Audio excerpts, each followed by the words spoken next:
Let's do this thing. Hello, everybody, and welcome to ATP Insights, where we cover the most important tech news in Asia. Today is Monday, the 29th of June, 2026. Let's get right to it. Let's start with some news first. We're going to talk about Samsung. Just so you don't think that the only investment in artificial intelligence is taking place in California or maybe in New York or Chicago, Samsung is making a $648 billion bet on artificial intelligence. And as always, we've got a great lineup of guests today. Initially, we'll have Valerie Cheng, SVP Sales and Marketing at AiChat, is going to join us to talk about how agentic conversational AI is helping businesses turn customer engagement into measurable sales and loyalty outcomes. Following that, we will welcome David Becker, Head of Sales for APAC at Mambu, to discuss how composable banking platforms help financial institutions modernize safely, launch faster, and compete in real time.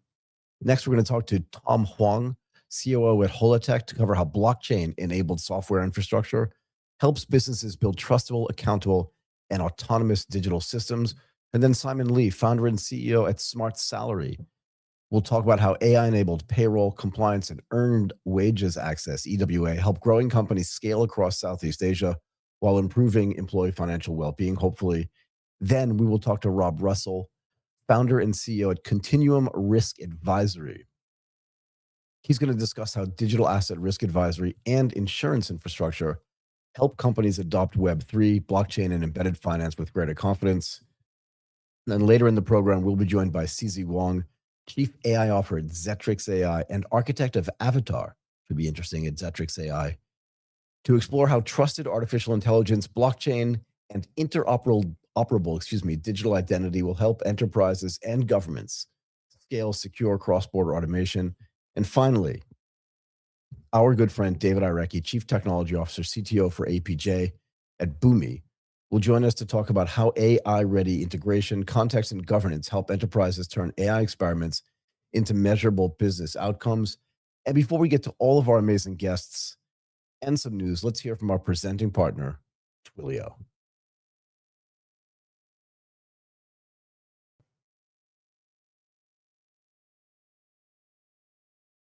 Twilio is the secure and scalable platform to build amazing customer engagement without the complexity. With the AI-driven workflows you need to connect, they are trusted by over 300,000 businesses. It is the platform that makes more possible. Visit Twilio.com to start building today. Okay, let's get to some news. I had already mentioned that Samsung is making a $648 billion AI bet. They are pledging 1 trillion won in South Korea over the next decade. The plan is expected to include AI data centers, batteries, displays, which they're already famous for, and chip facilities. A potential 300 trillion won piece of the plan could go towards chip factories in South Korea's southwest alone. The announcement is expected to come today. So as of today, June 28th, this is still reported, not formally confirmed by Samsung. Samsung has declined to comment, but we're expecting an announcement on this today.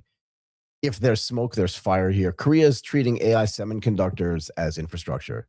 The chips, the memory, the power, the data centers, all this stuff are being pulled into one national South Korean growth story. And if you know anything about South Korea, you know that Samsung is almost like the shadow government in South Korea. It's so powerful. And politics in some way are part of this story. Samsung and SK Hynix already have a heavy manufacturing footprint around Seoul and the nearby regions. And President Lee Jae-myung's administration is pushing for investment outside the capital region, and the Samsung plan is being tied to a broader effort to spread industrial development across the country. This is a really big deal in Korea. This sits side actually in a much broader Korean artificial intelligence strategy. And it's interesting, right? Korea, in some ways, has been similar to Singapore in the sense that they're the government as well, is constantly looking towards the future and thinking, okay, in the old days, right, we'll just make refrigerators and we'll make basic electronic goods. Then they specifically moved into cars. They licensed and they bought some technology from the Japanese, and now they make some of the best cars in the world. Samsung also makes one of the best-selling phones, Android phones in the world, their entire S series. The Korean government supports this completely, and Korea as a country supports this. And this is not new for Samsung nor for South Korea. They're already huge in the memory business and huge in the chip businesses as well. And this is them just doubling down on artificial intelligence. Korea's Ministry of Science and ICT has already laid out plans to expand national AI computing capacity build a national AI computing center worth up to 2 trillion won, support domestic AI chips, and push private sector artificial intelligence investment. The government has also said it wants Korea to become one of the world's top 3 artificial intelligence powers. I would submit to you that the timing here is not accidental. AI has changed the economics of memory. SK Hynix's rise has been driven by high bandwidth memory, HBM, which is now a critical part of every artificial intelligence accelerator. Reuters reports that SK Hynix briefly overtook Samsung, I think it was in the last few days, as South Korea's most valuable listed company after HBM demand reshaped investor expectations. Just think about that for a second. Samsung, which is a massive diversified conglomerate in Korea, and again, one of the most powerful companies, not just in Korea, but in the world, the SK Hynix, which essentially makes memory, and in this case, high bandwidth memory, superseded them in market cap on the Korean Stock Exchange. Now, this gets back into one of the conversations that Martin and I were actually having on AGTP, and that is that it's not a bubble, right? But are some of these purely related to AI stocks overvalued? We made an entire case, and I actually wrote an entire article about this, about what happens if OpenAI delays their IPO until 2027 and the impact that would have on all of the stocks who's like, as the tide rises, all the boats rise. You know what I mean? And SK Hynix does not fall out of that category. Now, the other question is, you have to ask yourself is, what is actually Korea really doing? Because the investment here, particularly from a Samsung and from a SK Hynix perspective, is being framed around chips. But it seems to me that the real architecture around here is much broader and actually much more significant. Let's go through this, okay? It includes AI data centers. It includes power, advanced manufacturing, batteries, displays, where Samsung is already super famous, and domestic AI chips. And those AI chips are not just memory chips, right? We spent a ton of time talking about how China, through Huawei and some of their other sort of sophisticated technology companies, have started to design their own AI-related chips, both for training and for inference. And don't be fooled. Samsung, Hynix, and other Korean manufacturers of chips as well have decades actually of experience in building some of these chips. And the likelihood that they will not be able to catch up with unhindered, and with government support to NVIDIA, it may take some time. But I think Korea feels the same way about this that China does. And that is, if they don't have a little bit of chip sovereignty, which is why Samsung is so big already in the chip space, and SK Hynix is already so big in the memory space and the HBM space. But if they don't have some kind of chip sovereignty, they're going to lose out. And it's also going to prevent them from building models in the future. And remember as well, my view, and we said this on AGTV a bunch of times as well on our sister show, is that the models at some point are going to become commoditized, which means that I believe, that the newest models and the biggest models and the best models are going to be open source, and there's nothing stopping the Korean technology infrastructure from building open source AI models that they can then train using their own chips in the same way that China's going to. Korea's official artificial intelligence strategy already links the compute capacity, the commercialization of their domestic chip industry even further, private AI investment, and AI adoption across industry and government. And that means the Samsung plan, it's kind of less of a standalone corporate CapEx story and more of like a public-private industrial platform. But to be fair, with Samsung, I think that's always the case. And to be fair, with a lot of what they call the Korean K-balls, which is like the Japanese zaibatsu, for anybody who knows what those things are, these big, very important Korean conglomerates. They work very, very closely with the government because it's in the country's best interest. Hyundai probably falls into the same category. It's in the government's best in Korea that these companies are powerful, that they're as modern as humanly possible, that are on the cutting edge or on the bleeding edge wherever likely, and that they're making the most modern output. It's very important for them. And if you think about it, let me just do a little bit of math here for a second. Korea population, I don't think it's more than, what is it? South Korea, 50 million people. That's exactly what I thought. So for a country of 50 million people, the technology that gets produced by Samsung, Hyundai, and some of these other big Korean companies is nothing short of amazing. To me, the real question here is, can Korea connect these assets into one coordinated system. So if you look at what's happening in the United States, just as a proxy, right? NVIDIA works really closely with OpenAI. They work really closely with Anthropic. If you look at even SpaceX and Google and Microsoft and all the companies that are involved in the AI infrastructure in the United States, they all work very, very closely together. Now, the US is a country with a much larger GDP than Korea. But again, I think Korea in this case is definitely punching way above its weight. And that actually ends up being quite important and quite significant. So don't sell them short here. And I think they always have kind of punched above their weight. So the idea that they're not going to build this into one coordinated system or that they don't have the organizational ability to do that, I think is anathema. I think they definitely will be able to do this. And they've done that kind of across the board. Look at what they've done in the automobile industry as well. Now, while they do lag behind a little bit though, in the EV space, it may just be the case that they're not pushing their EVs hard enough. I mean, the iconics that they make are actually pretty cool. I've actually seen them up close. We do see them a lot where we live.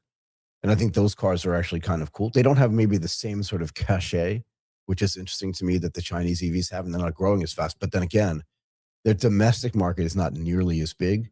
And my guess would be that most of the Hyundai sales for the iconics, I think that's ICO and IQ, are outside of the country, not inside of the country. And I would tender to guess that a lot of the BYD sales, while we do see a ton of them here where we live, that a lot of them are internal and domestic in China, and they just have a much larger market. So you can't compare them apples to apples on just the pure sales volume. Here's the idea, though. We know this just from talking about the US market on our sister show, AGTP. Just having chips alone are not enough. And even in China, this is kind of the reverse problem. But not having chips means there's not enough there because you cannot then drive this integration possible.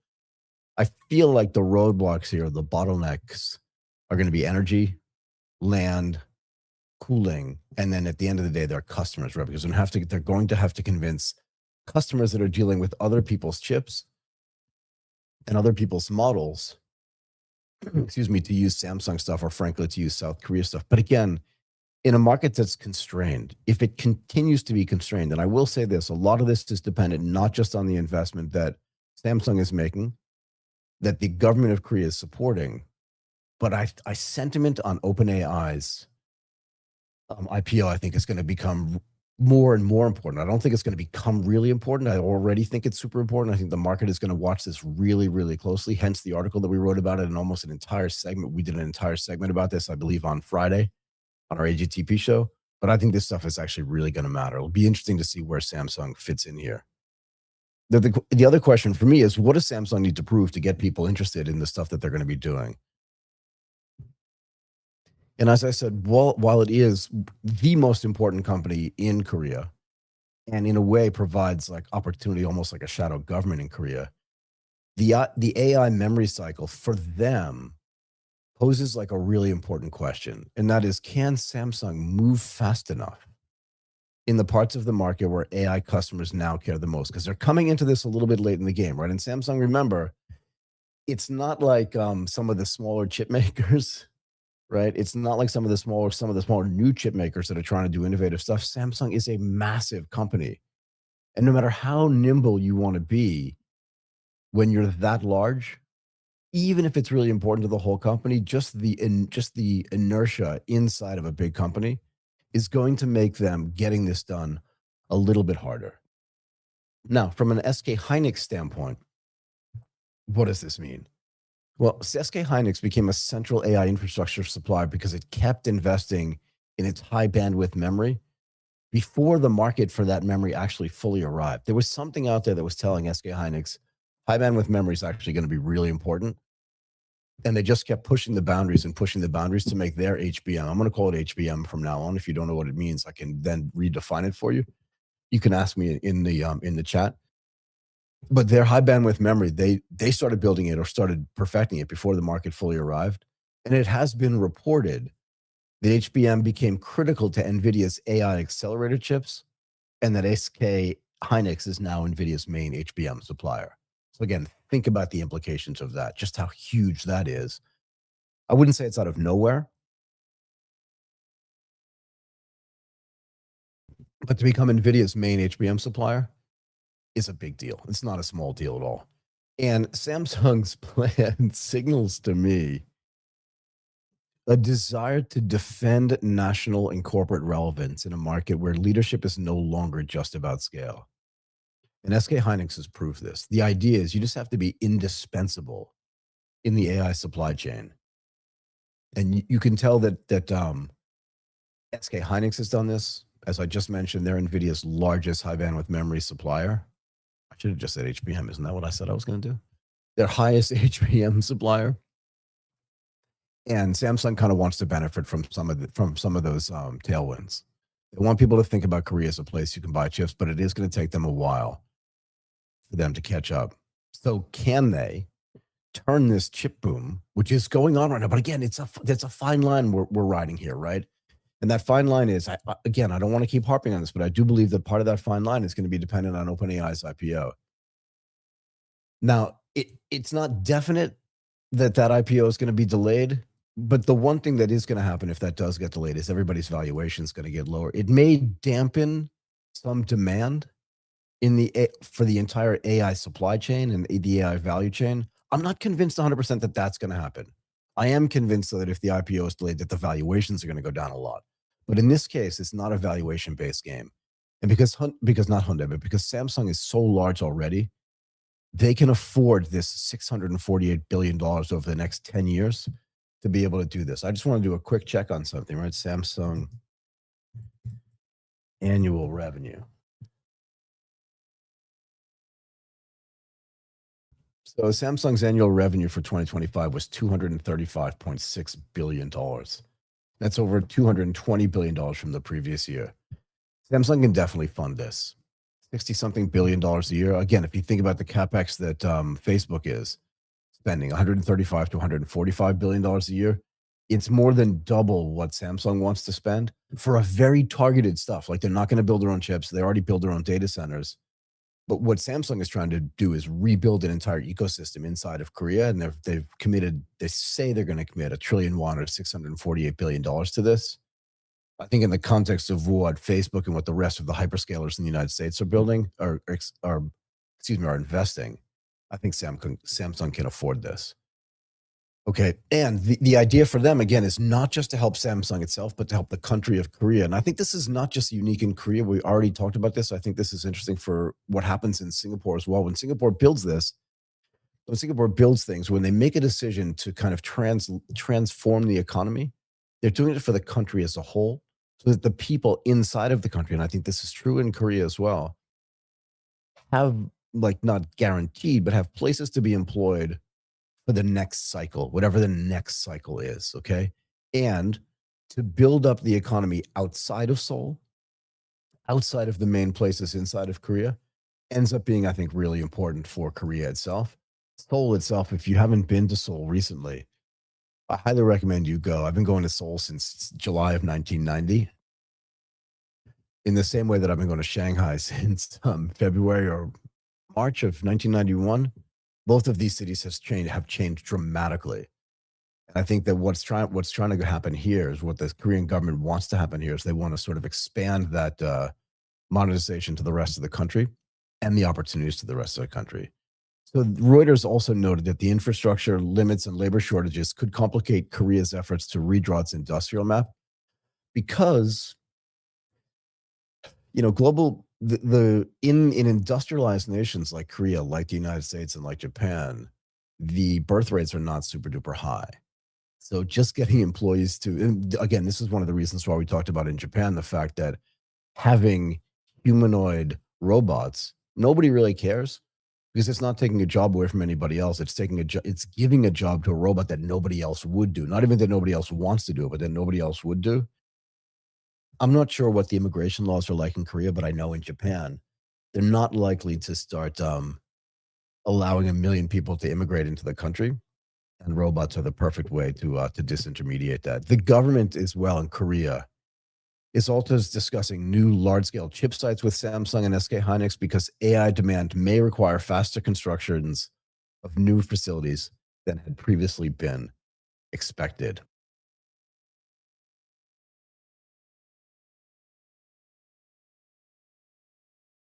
Let's move on a little bit here as well. The neutral question here, I think, for the whole enterprise is not whether regional development inside of Korea is good. It's whether Korea can make regional development compatible with semiconductor execution. If you've ever been, and I have been, in a semiconductor manufacturing plant, I've actually been inside of a clean room as well. It's hard. And it takes a lot of expertise to actually do this. In chips, delays are very, very expensive. And actually retooling a chip fab is also super expensive as well.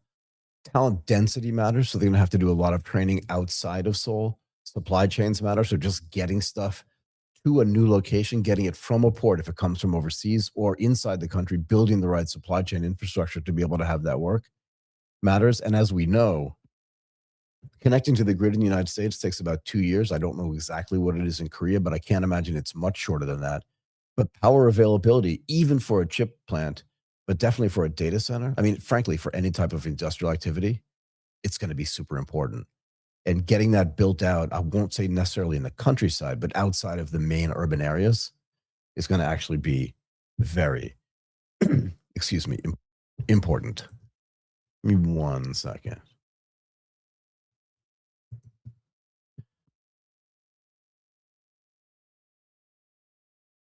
Now, the big question is, how does this make Korea strategically important in the global AI race?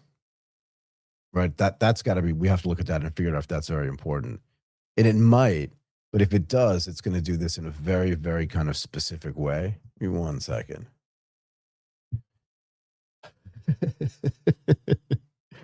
Okay. Well, at least we're having fun. Korea's not trying to beat the United States in frontier models. And frankly, catching up to what's going on at OpenAI, I think is going to be really hard. And to Anthropic, is going to be really hard. China also has like a huge lead in this space as well. And we see some open source models actually even coming out of Singapore. I wouldn't say open source for sure, but I mean, Agnes has been declared to be free. And we've already had tons of discussions on what's going to happen from the frontier model perspective. My feeling again is that all of this is going to collapse to zero, that the models themselves are going to be commoditized. And in that sense, I don't think Korea has to be in a gigantic hurry.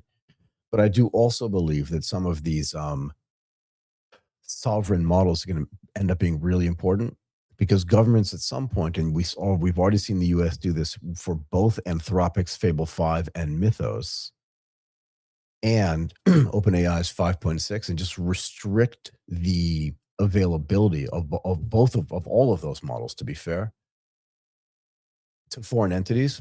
And if I remember correctly, the US government also said that they would restrict it to even the foreign employees of the companies that were actually building those models. So what does this mean for Korea?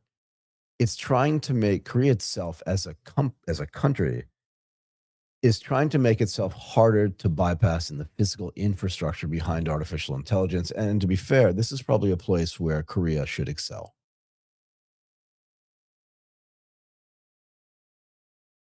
And why is that? Well, my feeling here is that Korea should excel because historically, they've always been really good at manufacturing. And they've always been really good at non-trivial manufacturing as well. And in this case, that ends up actually being quite important. And if they can continue to do that both in the chip space, it's going to be hard to bypass them. They've already seen this in the HBM space. We already know why that's important there. And we know that if they can just continue to do this and continue to excel, that they're going to be ready for this. And AI models may get the headlines. We know that's true because you can see it happening in the United States. And frankly, you can see that happening in China as well. But memory, the advanced packaging and data center capacity are now going to be like the strategic choke points, I think, for the development of artificial intelligence. If Korea can align Samsung, SK Hynix, domestic AI chip startups, data center policy, and regional infrastructure, it's going to become more than a supplier. It's going to become one of the places where the AI economy is physically built. Okay, before we get to today's guests, let's get to Let's get a quick message from our second sponsor, Boomi. Boomi is the data activation company for artificial intelligence. It powers the agentic enterprise by bringing data to life across your business. Trusted by over 30,000 enterprises by bringing data to life across your business and supported by a network of 800 plus partners, Boomi helps organizations of all sizes achieve agility, efficiency, and innovation at scale. Martin, can we bring in our first guest today, Valerie Cheng, the SVP of Sales and Marketing at AiChat? Valerie, can you hear me? How are you? Let's get you in the main room and then we can start. Yeah, sure. Okay. Valerie, thank you so much for joining us today. I really appreciate it. We wanted to have you on to talk about how agentic conversational AI is helping businesses turn customer engagements into measurable sales and loyalty outcomes. And before we get to that at scale, why don't you tell us a little bit about AiChat? Yeah, sure. So iChat is a conversational AI company. So primarily we help businesses connect better and have better conversations and automate process for sales, service, as well as marketing. Yeah. Got it. So we do that across the APAC market, localizing languages and managing across 10 markets in the APAC region. Kind of at scale, how would you say that companies are rethinking customer experience with their implementations of agentic AI? Yeah, so with that, our view is that customer experience is no longer just about answering questions quickly. It's a lot to do with removing friction. Customers actually don't wake up wanting to chat with a bot, right? So they have a burning questions at hand. They want the questions and problems solved effortlessly as possible. So if they were to take the initiative to talk to a brand, connecting you with you on a channel, they have a question, they will just post it, and brands would really try to answer that as naturally as possible. Sorted, yeah. And so the change and the shift we're seeing is that companies are really designing AI around customer journeys instead of FAQs that we once see. Instead of FAQs. Yeah, I've always found FAQs to be a little bit tedious, to be fair. I don't want to read through them at all. What has changed in the last few months from earlier chatbot deployments to today's AI agents that can actually personalize and execute stuff for us? Yeah, so the thing with what I mentioned about designing customer journey, I mean, this has been a talk for the last 20 to 30 years in the field of CX. For But sure. what has really changed is that, 10 years ago, iChat has been 10 years in the running. So when we first started out, when we built traditional chatbots, I'll give you an example of a most commonly asked question. It could be, what is your opening hours? Traditional chatbots would have answered it as, okay, we open from 9 to 6. A smarter chatbot would have said, okay, our operating hours varies. Please check out our website. Yeah, so that's the most standard kind of answers you would expect, nothing more. But with agentic AI, you could think about it as the AI understands the intent of the user asking this question. They are intending to visit your store or your clinic. So then you got to be more proactive in terms of asking, I have available slots that this afternoon or tomorrow at 2 p.m. Would you like me to go ahead and schedule you in? So then customers will say, okay, yeah, please do tomorrow 2 p.m. And so the AI within that few seconds is actually doing a lot behind the scene, right? So it's actually securing the booking, sending a confirmation notice, updating the CRM, as well as also informing the sales consultant that is going to be attending to the appointment. Yeah, so that's the change we're really seeing. So whether you want to enable the agentic AI to carry out all these tasks autonomously is really that process of looking at granular details on designing that journey, that experience that brands want to deliver to customers. So it seems to me, and let's just go over what you said a little bit, right? So I can make this point actually more clearly. In the old days, I would ask a chatbot, when is it open? And it would either say it's open from 9 o'clock in the morning until 8 o'clock at night, local time, whatever that is. Or it would say, depending on where you are, depending on the town in which you live, check your website. And that's how you can find it. It doesn't need access to that much data to be able to answer that question. And to be fair, that just may be static data in a file that answers a static question. But what you're Correct. suggesting is from an agentic AI standpoint that it's doing something that's way more complex, which means it has access to way more data. And frankly, if it knows my location, it can actually do some location-based stuff as well. And it can actually confirm with me, are you dialing in from here to there, wherever?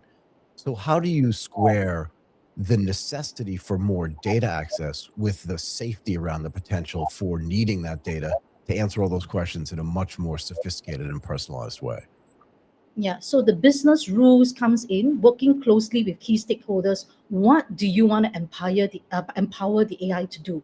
Hmm. So the thing is, with just that simple scenario, actually we are plugged into a couple of systems. We're plugged in into their booking engine, their CRM systems, as well as how do we pull records of this customer if they are even existing customers, to verify their identity and to move that step forward.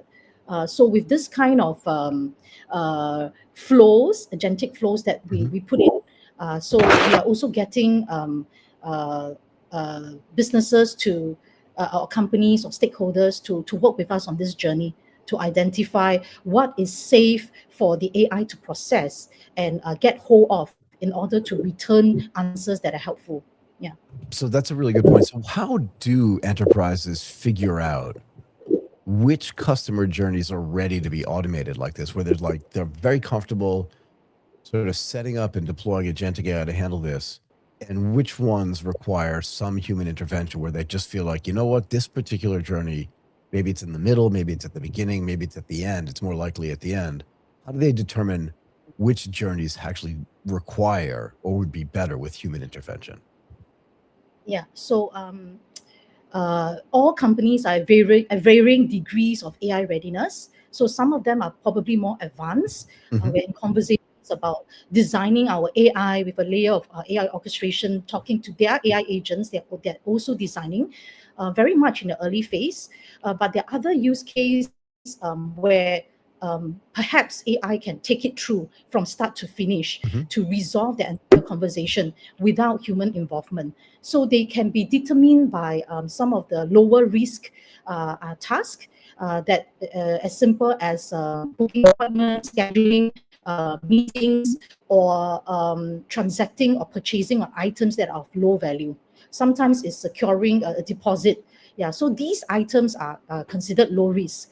Yeah, and also it stems from the pain points of the businesses. What is most critical to solve, and that they're lacking manpower in, and that they want AI to step in and help them out. Yeah, in this some of these areas. Do you think particular industries have bigger gaps between what customers now expect in digital conversations, what most companies inside those verticals can actually deliver? Are there specific verticals where you see this? Sorry, I didn't get the first part. What is So, it that you're expecting? so Yeah. do you see specific gaps where customers have an expectation for what their digital conversation should be like and what most companies can actually deliver? Where like I call and I'm like, I expect it to be top notch, but it's actually kind of mid. Are there Yeah. verticals where it's like that, or is it just true across all industries? Is it true across just some industries? Yeah, I think all these different businesses, they do have some data on hand. They always say they want to reach a certain level of sophistication. So then it points back to, if you really think you know your customers well, Mm-mm. data residing? Are they all structured and clean for us to kind of ingest, and therefore returning the right answer, and to be able to greet customers properly, and have that level of personalization? So the gap is still there. Some of them have data, but are not able for us to ingest properly, and so you're not returning not returning answers that are very helpful or meaningful to that discussion. Yeah, so varying degree, yes, from industries across healthcare or some of the logistics sector. We do see that. Yeah, so a lot of governance that we have to work through to get to that stage. Yeah. What are there platforms like Messenger or WhatsApp or other platforms like that? Are these becoming more powerful as conversational channels for marketing, for service, and for commerce? Do you see that as well? For sure, Tell me how what this I works. described. what I just described works across all social messaging channels. So primarily, we are very strong in WhatsApp, Facebook Messenger. The thing is, when you are chatting on web chat, it's usually a single session. Users usually come on with one question and they want it answered right away. User stays anonymous, and you can't actually re-engage with them over time. But with channels like WhatsApp, Facebook, Line, Kakao Talk, any of these popular channels that customers are already on, there is huge opportunity for you to connect with them and be using channels like that to run broadcasts, re-engagement, sending notifications. So that channel remains active for you to continuously engage and re-engage with the users. Yeah. So in plenty of countries, and particularly in the country where I live, WhatsApp Messenger and all these are kind of a mix between like your personal life and your business life. Like I will literally communicate with some businesses to make reservations on Line or on Messenger or on WhatsApp. Do you feel like because they end up being so personally conversational, that customer service is going to feel even more personalized when it gets onto a channel like WhatsApp or Messenger or Line? Yes, yeah. So that role of the brand representing the official kind of branded message or branded Mm, content they send out, yeah, has to also reach that level of being casual to some extent because it's happening in natural language. Yeah, so yeah. users are used to typing in shorthand and conversing naturally. So brands also has to play up to the game, to also deliver that and returning in natural language and serving up content exactly matching what they're looking for. Yeah, contextually. How would you say the ROI gets driven when conversational AI gets deployed at scale? Yeah, so from this while we have always been looking at AI chatbot, containment rate, deflection, but more importantly these days, because with agentic AI or Gen AI, able to carry out more task oriented, to it will be looking at resolution rate instead. Yeah, so looking at how much we can really help customers solve their problems end to end within that conversation. And the next Go ahead. And the next point is also reducing agent onboarding time. So the thing is, the platform is equipped with AI assist, AI summary. So the thing is, agents do have all the information on hand to be trained, and that information is consistent. Unlike training humans, basically, information, the way you take in the information or the person training you could vary. But with AI delivering that, everything is consistent. So you're reducing the agent's onboarding time. Everybody is brought up to speed with the same content that you can serve to users, and the answers will be all, whether it's compliance script, whether it's resource that they look up on the fly while they're engaged in a live conversation can happen. Yeah. How do we measure or evaluate whether any particular agent is, and I'll put it in quotes, is like doing a good job? You know what I mean? Because again, in the old days, a senior manager may listen into the conversation of a customer service agent, and just be like, I can't believe you said that to that guy. Like, that's not the right way to speak to somebody. But the agents, like, who's managing that? And how do we understand if they're actually doing a good job or not? And then how do we change their behavior if we feel like we're getting feedback that they're not doing a good job? Yeah, so we have SLAs put in place in our help desk module to help agents set their KPI, whether they should really respond and be responding in real time in under 5 seconds. How long do they take to respond, to look up information and be of service and be helpful? So these are the few key areas. And what is the average handling time across the entire conversation? So Got it. these are the key metrics that we look at, and over time, the customer support manager will look at these metrics to help them. Yeah. Okay, one more thing before I let you go. What types, if any, of operational changes or workflow changes the company need to make internally for conversational AI to actually become a real growth channel rather than just a customer service tool where it's actually driving business and measurable sales? Yeah. So a few things have to happen. So from a reactive approach, we need to be more proactive, allowing AI to take on more roles in that regard. Hyper personalization is another one I briefly touched on earlier. So Now that with AI remembers there's so much context to the conversation. So Right. that will be built in for conversations to feel continuous, and that's the step going forward. Yeah. And for us, there's also a layer of AI orchestration. So Mhm. these days, when we use AI, brands are coming to talk to us about how do we integrate that and have closer collaboration. There is a layer that we're connecting with CRM system, payment systems, booking, as well as knowledge base to enrich that conversation. Yeah. Got it. Okay. Sounds fascinating. Valerie, thank you so much for coming and doing this today. I really appreciate your time. Lots of stuff to learn, lots of stuff to think about. But thank you again for coming and doing this today. I really appreciate it. Yeah. Love talking to you. Thank you. Okay, Martin, let's bring in David Becker, the head of sales for APAC at Mambu.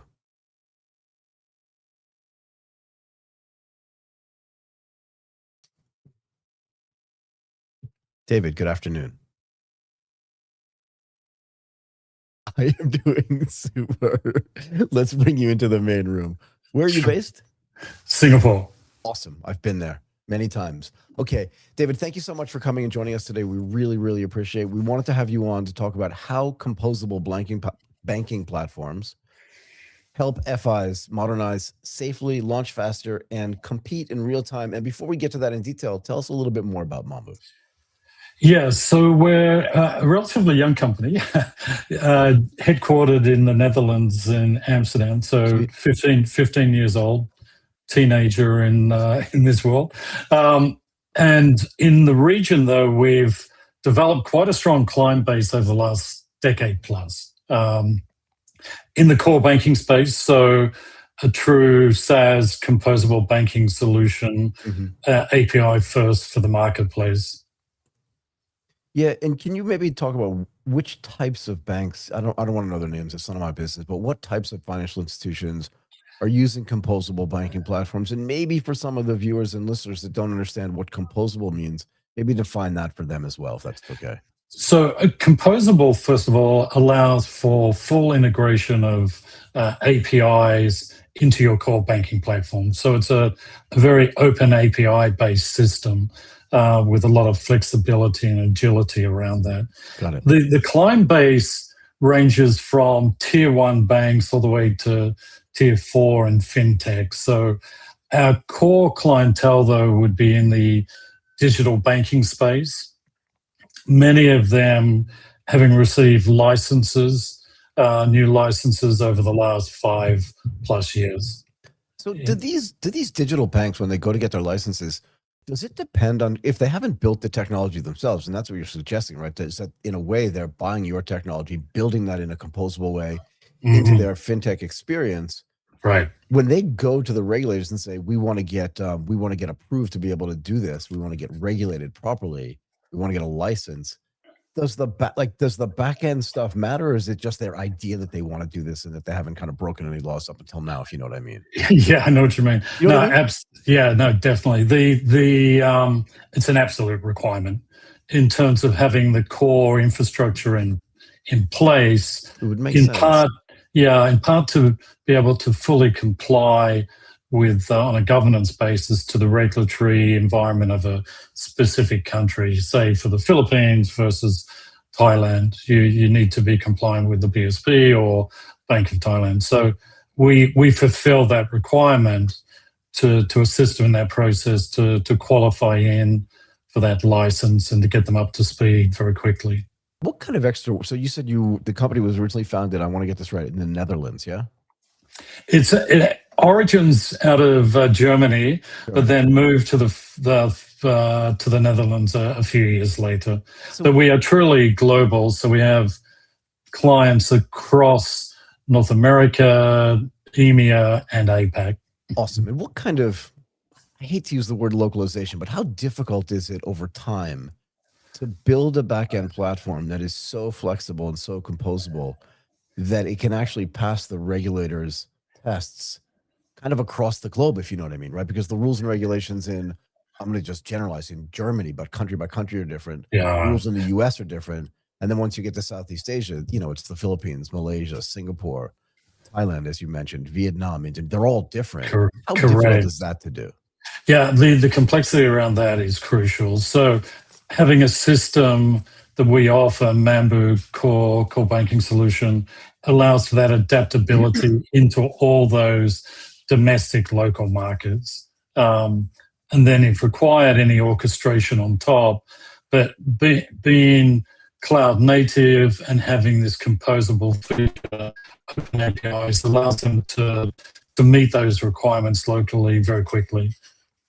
I'd love to know, and again, it's none of my business, but I'd love to know which one of the fintechs or which one of the new kind of digital banks are using the backend, because the way they sell themselves is we've developed this new kind of thing, and the reality is, sorry, go ahead, I interrupted you.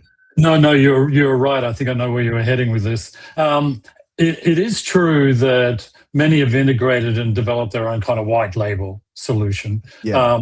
Others have gone alone, developed their own, but many have also chosen to go with a dual core structure. So they'll perhaps develop their own and then also be using Mambu fully integrated into their core business.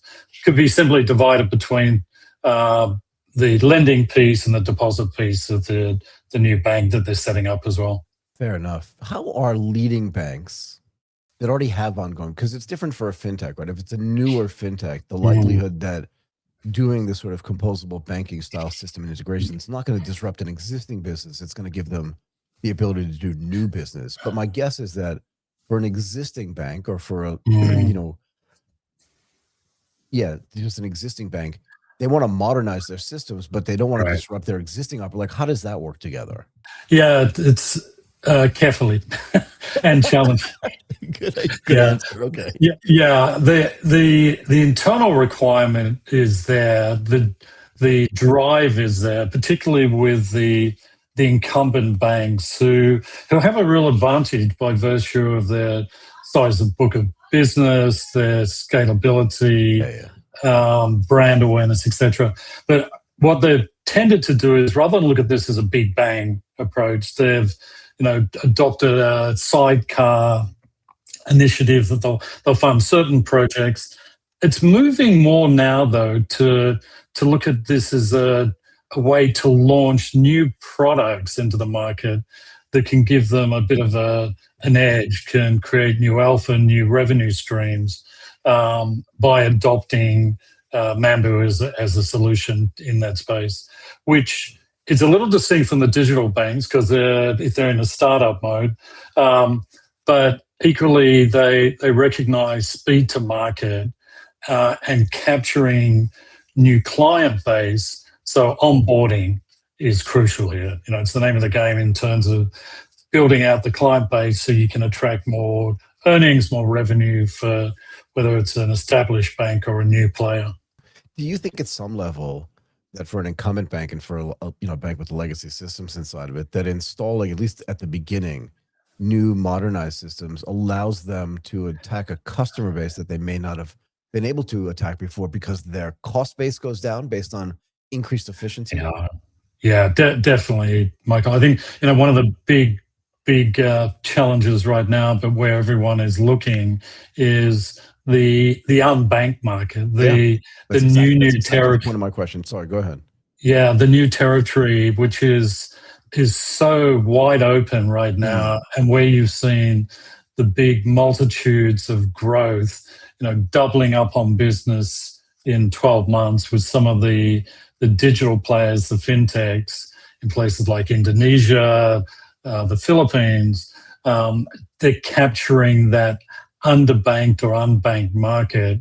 And this is a different demographic as well. This is very mobile based, tends to be more on the lending side. So micropayments, e-wallets, buy now, pay later initiatives.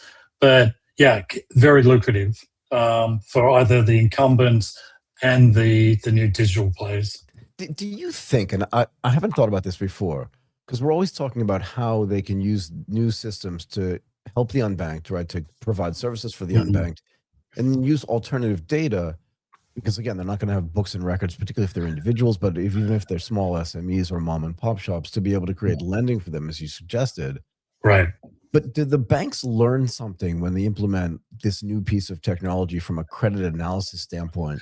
So that some of the customers maybe that are banked that have they've been with the bank for a longer period of time, but get denied the ability to take a loan, that if they apply the same metrics to them, if you know what I mean, that they use the alternative data, then the existing sort of users of the bank can now get access to credit that couldn't get credit before? Yeah, you're definitely kind of democratizing access to banking products and credit. And with that comes challenges and potential problems, some of which you're kind of referencing there in terms of credit checks or being able to have the right bureaus that would allow to ensure payments. Equally, the avoidance of non-performing loans, which is a big concern for the regulators. So I think it's a kind of fine balance they're doing now. And then at the same time, ensuring that it's the right product fit and how they deliver this market and onboard new clientele. So the agility to quickly change direction if the market goes in a specific new business area. For example, one of the driving points right now would be auto financing, simple motorbikes in Indonesia, Philippines, right? To allow income groups at a lower level to be able to purchase on a high purchase basis or micro loan basis. And then even more, more on an egalitarian basis, micro loans to small farmers in the archipelagos that make up Indonesia, the Philippines, really gives a chance for people to grow their lifestyles and their income security. I hope you don't mind if I make the point that, like, for people outside the region, for people inside the region, they'll understand why, like, a motorbike is so important. But for people outside the region, I want to make the point, and you can interrupt me whenever you want, that, like, the motorbike may be the first thing that a family buys that actually earns them money almost immediately, because they can do Grab Bike, they can do Grab Delivery, or whatever the local need. They can use all these things. And normally, and tell me if I'm wrong here, the family will pool their resources, whatever kind of things they have to get the credit to get that first motorbike. It's almost like the first job in the family. Once they do that, their likelihood of improving their life and their lifestyles increase a lot. Yeah, that's why it's so important. Yeah, no, you're spot on. It's a real breakthrough. It's a catalyst even for some families. It becomes even a form of SME or SSME to grow, and a business venture that can be as simple as ride a taxi type delivery or food delivery. It's a real vehicle to grow economies and lift people up in their economic status and well-being. Can I also make one more point, if you don't mind? Yeah, sure. I don't know why I'm thinking about this, but this is also the reason why that, like, even expensive goods delivery in the region is not really risky, because the likelihood that someone is going to steal something and then take away their family's sole ability to earn money is so unlikely that it's closer to zero than it is to one. Is that fair? Yeah, I think it is. I think that's exactly it. The drive to get economic independence or a better lifestyle and living and supporting extended family members that is so prevalent, as you know, in Asia Pacific culturally, is a good thing, and that's where the growth has come with digital banking and the adoption of access to a community now of unbanked and providing them a way in to get necessary credit to grow their well-being. Yeah, I want to go back to one of the things you said earlier, if you don't mind, and that is that a lot of the sort of legacy or incumbent banks, per se, and I would presume this is true for fintechs as well, newer ones, that they don't do sort of a big bang implementation of these composable components, that they'll do one and see if it works. But do you find that once they, and I'm just going to simplify this, because it's not this easy, but once they install one of these new composable components, like, okay, that was kind of cool, then they'll do even more, now that they understand how it works, how it integrates, how it fits in, and how that API access actually helps them. It is, absolutely. So it builds on allows for new product Mm. launches and to test the market. But it also then allows for that scalability, because then they can run other solutions, other products, and ensure that they're still compliant with the regulators, but the right governance is in place from launching these new products and solutions to the marketplace. So, and this is where it's a good crossover between the incumbent banks and the new banks. They kind of challenge each other to be more competitive and adaptive, and you really need that agility because the market requirements, the needs of the market are changing so fast. You know, the younger generation banking now expect very quick access and delivery. You know, it's no longer I'll wait a week to get a loan approved. This has got to be done with same day, or why I'm in front of you. Exactly. What am I still? Why am I still waiting? Kind of thing is the attitude I think that today's generation has. Correct. You know, nothing is all rainbows and butterflies, right? But when banks do start to modernize, what constrains them at the beginning? Because again, once they start doing it, I think it's much easier internally to get a buy-in. But where's the constraint for the original buy-in? Is it like our tech's not ready for this? Maybe our business model's not ready. You know what I mean? Like, what is it that stops or slows people down? Because I think everyone's going to do it, but there's a, you know what I mean? Yeah, there's definitely an associated risk that has to be managed in terms of the security of the data, the systems that have been running, the regulatory reporting that has to be maintained. At the same time, you've got to have that agility and speed to market. As we know, the market can change very quickly, you know, particularly in APAC, because you have so many market uniqueness from Southeast Asia to North Asia, down through Australia and Pacific region as well. So that adaptability, agility for change is crucial. At the same time, to make sure that they're looking at a transition here, transformation that has the trust and confidence of their clients. You know, the trust element is so crucial, particularly when you're bringing in new related technology around AI and agentic AI. That importance of trust and confidence at the user level is a key requirement for success. It's going to be super important. And this is the last thing that I want to talk to you about, maybe, and that is if all the stuff you're building is, what's the right way to say this, API compliant or API available, what is the impact on then MCP, right? The model context protocols, and then the ability for agents to connect directly to these systems so they can externally, even internally, they can deploy agentic AI to speak to the systems that you're installing. Yeah, look, we as Mambu have put a lot of importance around that with our agentic AI and MCP solution as well. It needs to ensure the security of the customer data as an absolute, and in the right security framework. You know, we live in a very challenging era of cybersecurity, and we do. Yeah, and very costly activity around that.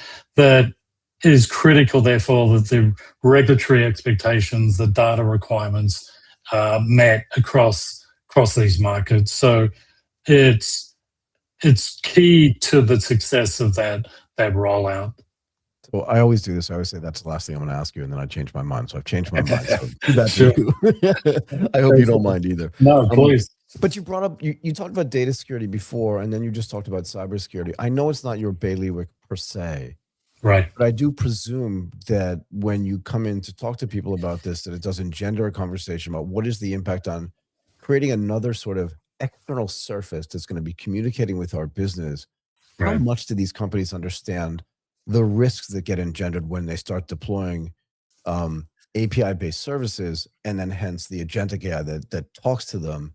And what kind of work do they do with you guys to sort of disintermediate that, if that makes sense?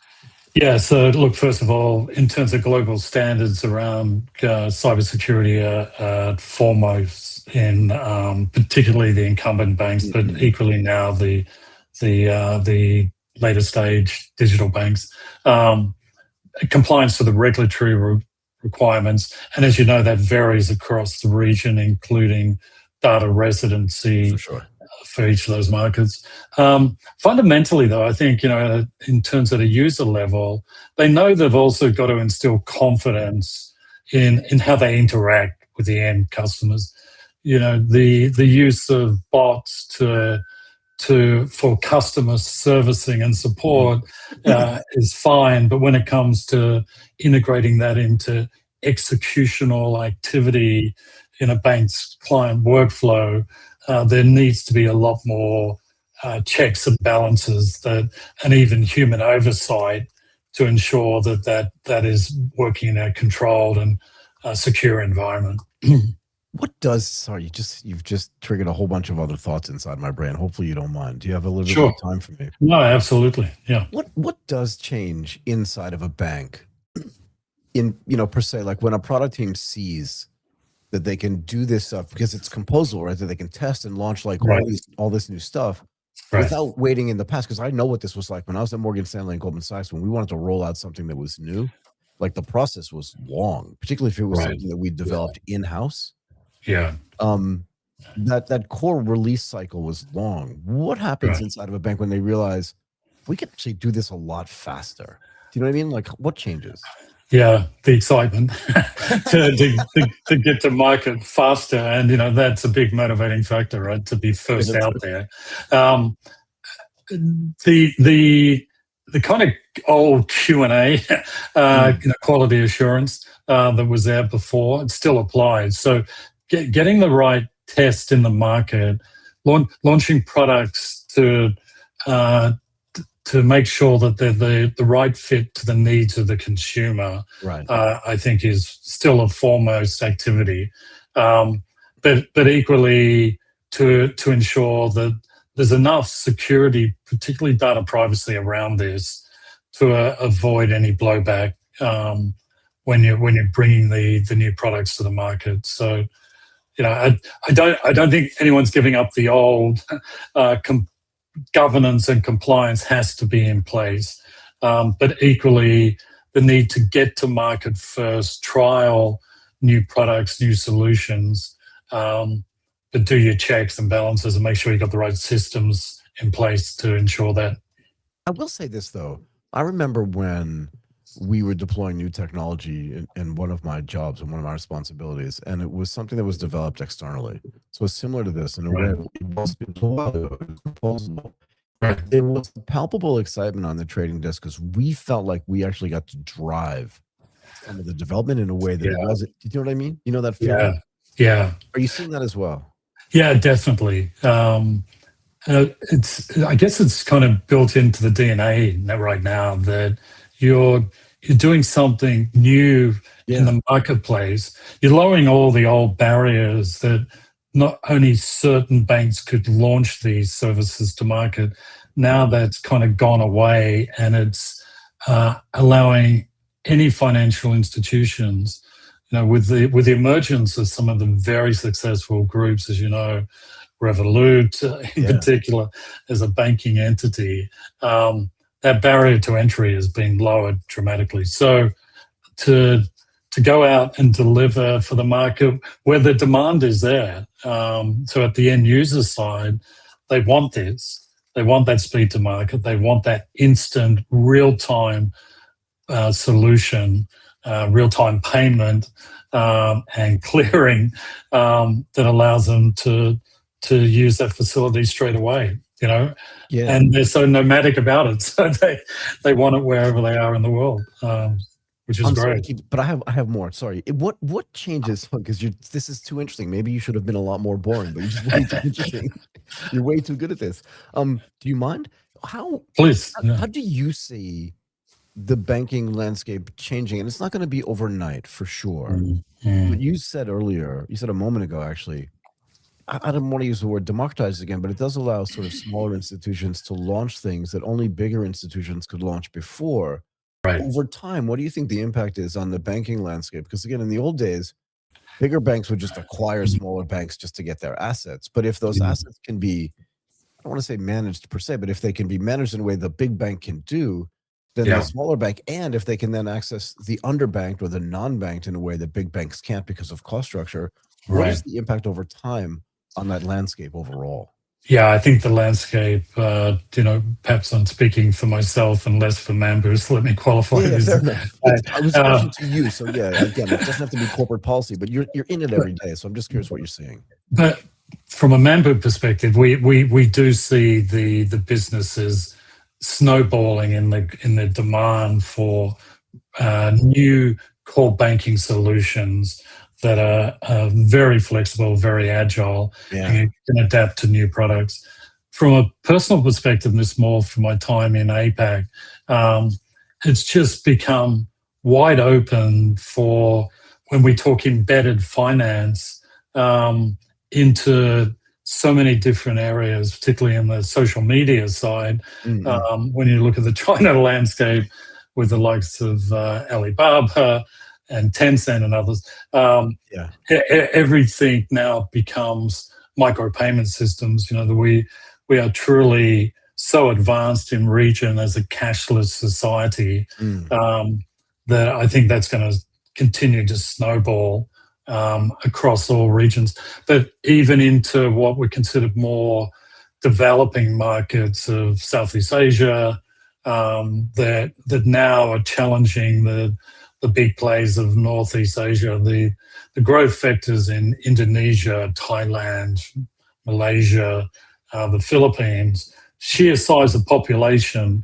So when you're grabbing at a very large population like Indonesia, and you're suddenly making them all have bank accounts or available bank accounts, then the multiples go up of being able to support that clientele. So you've got to look at new innovative ways to support them on particularly using AI and mobile apps as well. And do you think it makes it easier for digital banks to do, I wouldn't say cross-border banking necessarily, but to do banking in multiple countries, which in a way used to be so much harder to build, yeah?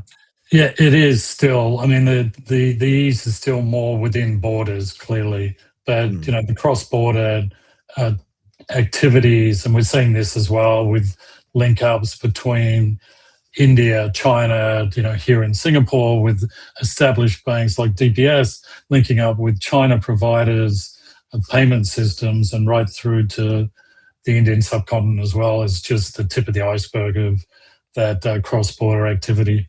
And the fact that it will be real-time, instant settlements, Can you talk about ISO 2022, 2022, and like why this matters to people? Yeah, look, it's crucial in terms of just the open standard. That you still need that data interchange and confidence as well. There's allow for payment networks on that scale. But I think the real test will be the real-time nature of this, and what we just touched on, that it will be cross-border. Probably the exciting part of this is that we'll be looking at non-fiat currencies, things like stable coins that are becoming. Oh no, you just did it, didn't you? I just touched on another new area. No, you just did it. I feel bad for you now because now I get more questions. Sorry, go ahead. Yeah, no, because it really opens it up to this tokenization of assets that the whole industry is driving, and stable coins is just becoming a natural default standard now. That the only requirement is the liquidity, and that liquidity is starting to grow, day by day, that we're seeing right now. So I think definitely need ISO 20022 as a compliant standard and real time for payments, but it kind of then feeds into this growth into these new non-fiat currency areas like stablecoin. Can you talk about in a little bit more detail, if you don't mind, about why stable coins have become so important, and maybe because Because if you're seeing it, it's likely that you're building composable components for this as well, which again will make it easier then for both incumbent banks, but also fintechs to be able to build a stablecoin business. Maybe you can just talk about why they're coming to you and saying, we need this, or you're just seeing it happen in the market and think this is going to be really important. Is that okay? Yeah, no, that's fine. It's a both pull and push factor right now. We are definitely seeing a lot of our clients asking for this solution built into our own core banking, Mambu core banking solution to the marketplace. Equally, though, the regulatory environment with individual regulators across the region, from the MAS here, HKMA to Bank Negara in Malaysia, Bank Indonesia. There's no necessarily coordinativity here, but they're all doing it out of necessity because the demand for stablecoins is there. When you think of the crypto space, it was kind of self-limited to a certain investment level. Now it's common. It's becoming a common exchange point for adoption across the region. And I think what's driving it is the incumbent banks are investing heavily into stablecoins and new initiatives, as are the startups. So they're starting to merge together. Really exciting development compared to the rest of the crypto market. It's regulators are approving and supportive of the adoption of stablecoin as a means of exchange, even at smaller transaction levels. Yeah, so this is the thing. My very good friend, and I say this kind of sarcastically, but not really. I really like this guy named Yatsu, right? He runs Animoca Brands. And one of the things that Yat said to us when we were at Super AI in Singapore a couple of weeks ago was that crypto itself was never built for humans. It was built for systems. And now that there's agentic AI and agentic payments, which we have not discussed yet, I'm curious what you think about this. But this is the perfect place for agentic payments to take over for micropayments using crypto and stablecoins to be able to enable that in a way that simply wasn't possible before agentic payments were possible. Does that make sense to you as well? It does. It does. And I think that's the increasing trend. Still a fair amount of work to be done around this. And, the demand has got to be there. So the activity around marketing and supporting it as a currency source or non-fiat, makes sense. What role does agentic payments play, particularly as real-time payments seem to become more important? And I'll tell you personally, I go back and forth on this. I don't think that I need something to have agentic payments built in, but the market feels like it's moving in that direction. Maybe you can talk about that a little bit as well. Yeah, I think it is definitely moving in that direction, more driven by the requirement for real time as a settlement and conversion here of the payment systems that are out there. And that's a lot to do with legacy. There's a lot of existing payment systems, SWIFT in particular being a dominant globally. But I think there's a demand, and as that demand will grow, the push factor here will be to promote and allow more payment systems to enter into the market. A lot of new players that I'm sure you'll find and you're well aware of and are on your program regularly, and which I think is good for the economy overall as we expand and develop the payment systems globally. Yeah, look, I think giving people more payment options is always going to be better. And I want to back up again to stablecoins just for 1 second, because we talked earlier about some of the newer banks, some of the fintechs, but also the legacy banks, because once they start employing new technology, being able to serve customers that they couldn't serve before. The stablecoins help in that respect as well, making for, I don't want to say micro SMEs, but for SMEs and slightly larger companies, the ability to do cross-border banking and cross-border payments if they can use stable coins to facilitate that? I would have to say I'm not the sole expert in this field, but Okay, from what I've seen and what I know from our own client base as well, yes, that is the case. That there's greater adoption, there's more acceptance on stable coins, and therefore the increasing demands at both ends of the scale, at a microfinance level and more at an institutional incumbent bank level, from their corporate banking activity to their private wealth management. It's really across the scale. Do you see two more things? And I promise I'll let you go. But like, you're bringing up too many interesting topics for me. Do you see specific places where incumbent banks are saying, this is where we have to start if we're going to have composable banking systems? Do they all go to the same place, or is it just random depending on which sort of legacy or incumbent bank you're dealing with? Do you know what I mean? Or all of them just going like, oh, this is the thing we need to fix first? I think there's a general consensus, commonality across incumbent banks that absolutely the need for transformation, right? So one of the key factors around that was cloud adoption and acceptance universally. At different stages in different countries across APAC. Equally, I think the pull factor here is the demand for new product releases, the composable banking API first that we provide. It's just a natural to launch these products rather than on their legacy infrastructure solutions that they have. It's as much economies of scale or more cost-effective initiative to do it in our environment versus the existing legacy structures they have in place. But ultimately, I think there's no universal bank globally who doesn't have a plan to transform their business in its entirety. God, I would hope so. Okay. I promise you this is the last thing. How should these banks, the established ones, right, the incumbent ones, evaluate the risk of staying on their legacy architecture when they see other businesses out there saying, we need to have composable products and we need to be able to move faster? Yeah, I think it's only a timeline now.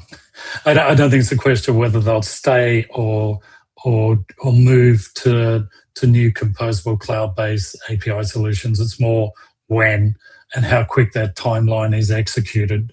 So there is still a bit of a reluctance to do a big bang because the associated risk more with compliance and risk management over stability of systems and the security of the systems. But the timeline is getting shorter and shorter. So I think over the next 2 to 3 years, you're going to see like a 90% shift to core banking solutions on the cloud that are composable in nature. Yeah, I would think so too. Okay, I promised I will let you go. You were awesome. You're probably like, my coffee's cold. That's all right. Hey, great talking to you. Really enjoyed it. My team is wondering where I am. Like, why can't I get off this call? But I really appreciate you taking the time to do this. Thank you so much, David. I really appreciate it. Hey, thanks, Michael. Have a good one. Bye for now. Cheers. Okay, while we wait for our next guest to come in, I just want to talk about this for a few minutes, if you don't mind, because I think that the conversation I had with David was actually really interesting. He started off with this idea that everything has to be, for all these composable components, that everything has to be API available. And I think this is something new that everybody's starting to deal with. And it's not new per se. APIs themselves are not new, but you can watch the way that the world is getting ready for agents interacting with their systems, whether it's core banking systems or any other systems that are getting implemented, and having these things, as I said to him before, being MCP compliant, but also having APIs for every function and form that they're doing, makes it just so much better and so much easier for them to then modernize further when they want to start implementing agentic AI. And he also spent some time talking about data security and cybersecurity as well, meaning that when they build these systems, there's a full understand, not a full understanding, right? Because the cyberspace and the data space is always changing. It's changing rapidly. But this idea that they're building without understanding what the guardrails around data management should be and around cybersecurity should be, that would again be an anathema because they're thinking about this very carefully. And as we move into, I told David, you heard me say this, that like I'm not a big believer in the necessity for agentic payments for me. But if you take, again, what I referenced, this idea that Yatsu said that the crypto world was not built for humans, it was built for machines to communicate with each other. And if these micropayments are going to get made and are going to be voluminously higher, in other words, more volume, then having a machine have the ability to do agentic payments, even in small sizes, is going to make everybody more efficient and more effective. And I think that was one of the things that David corroborated there. Now, he brought up stablecoins to me, which frankly was not something about which I was going to ask him, but maybe I should have planned for that. Although I do have a good history and a good repertoire around what stablecoins are, why they're important. And it was a great way for him to also talk about not just the cross-border payments, but this ability to use stablecoins in the product mix for helping the unbanked, the underbanked, and even some of the SMEs where the cost of serving them traditionally for incumbent or for legacy banks has just been too high because of the way their systems had been architected at the beginning. But now the stable coins are much less expensive and more efficient to deal with. That was also something that ended up being really important to them as well. Okay, let's bring in our next guest, Simon Lee, founder and CEO at Smart Salary. Martin, can you bring Simon in for me? Simon, can you hear me okay? How are you doing?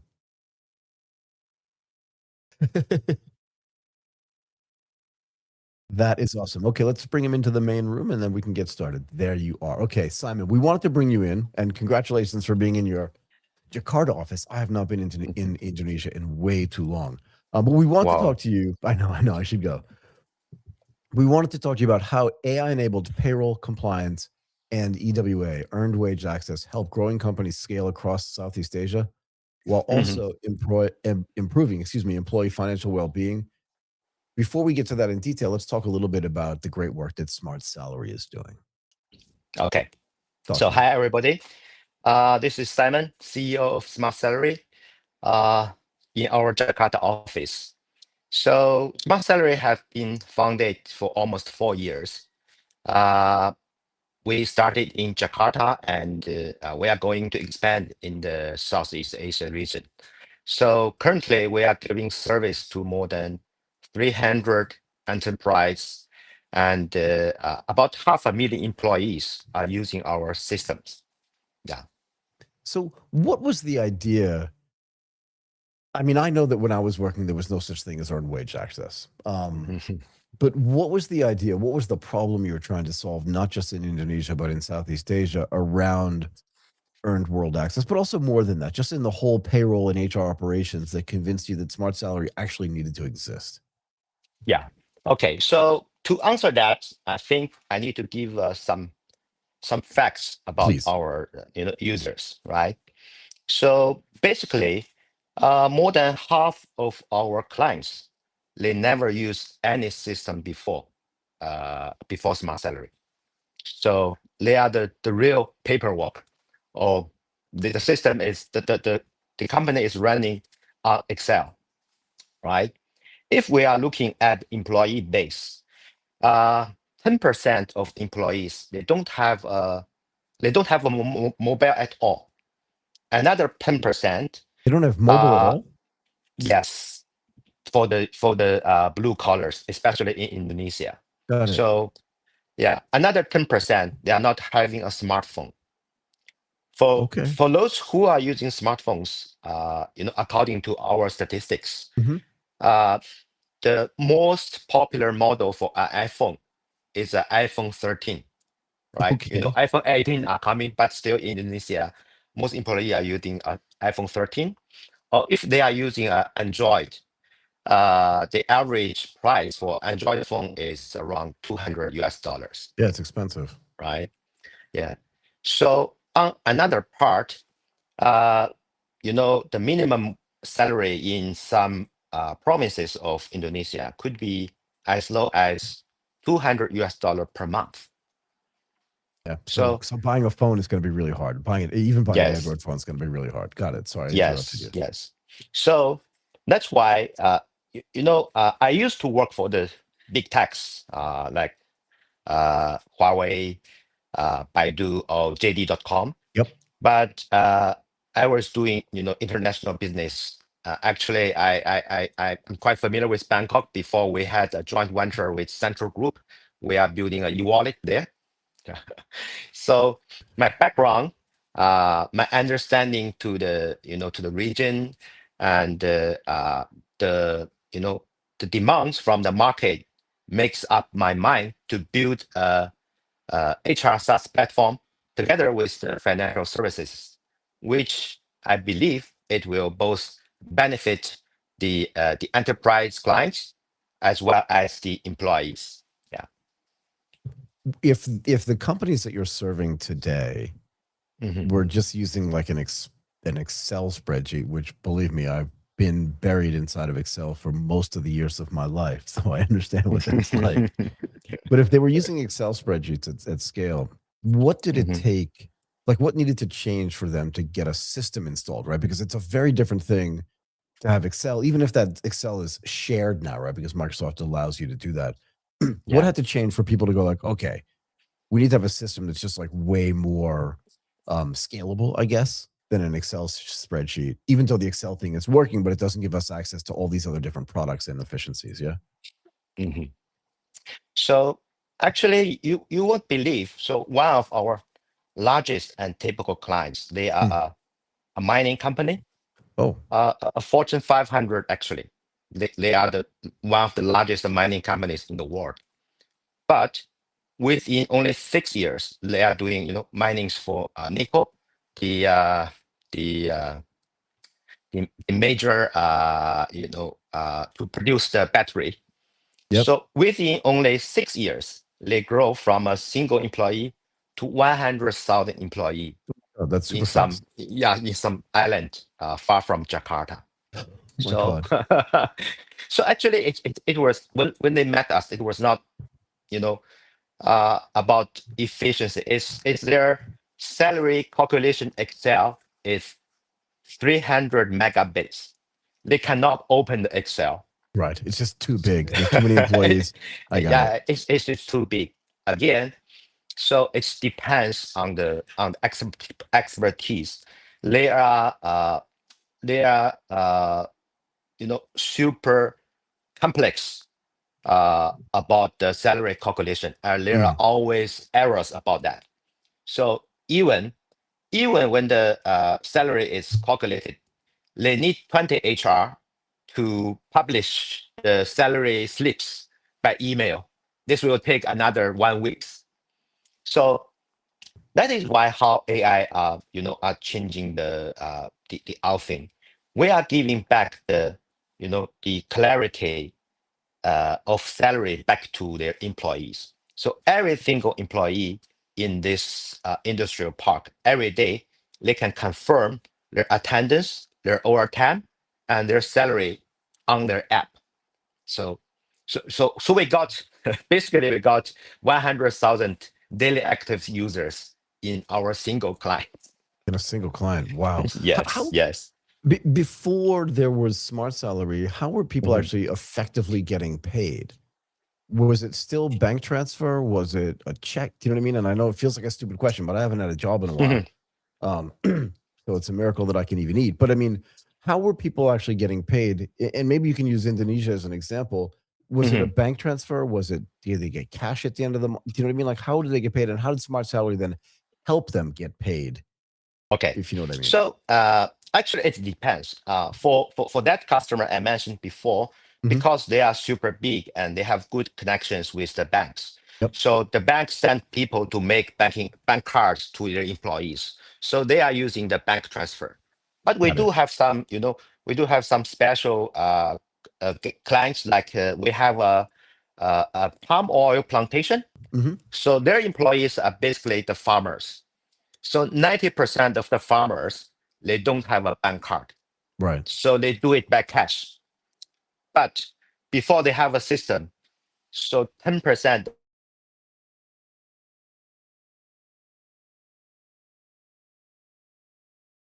of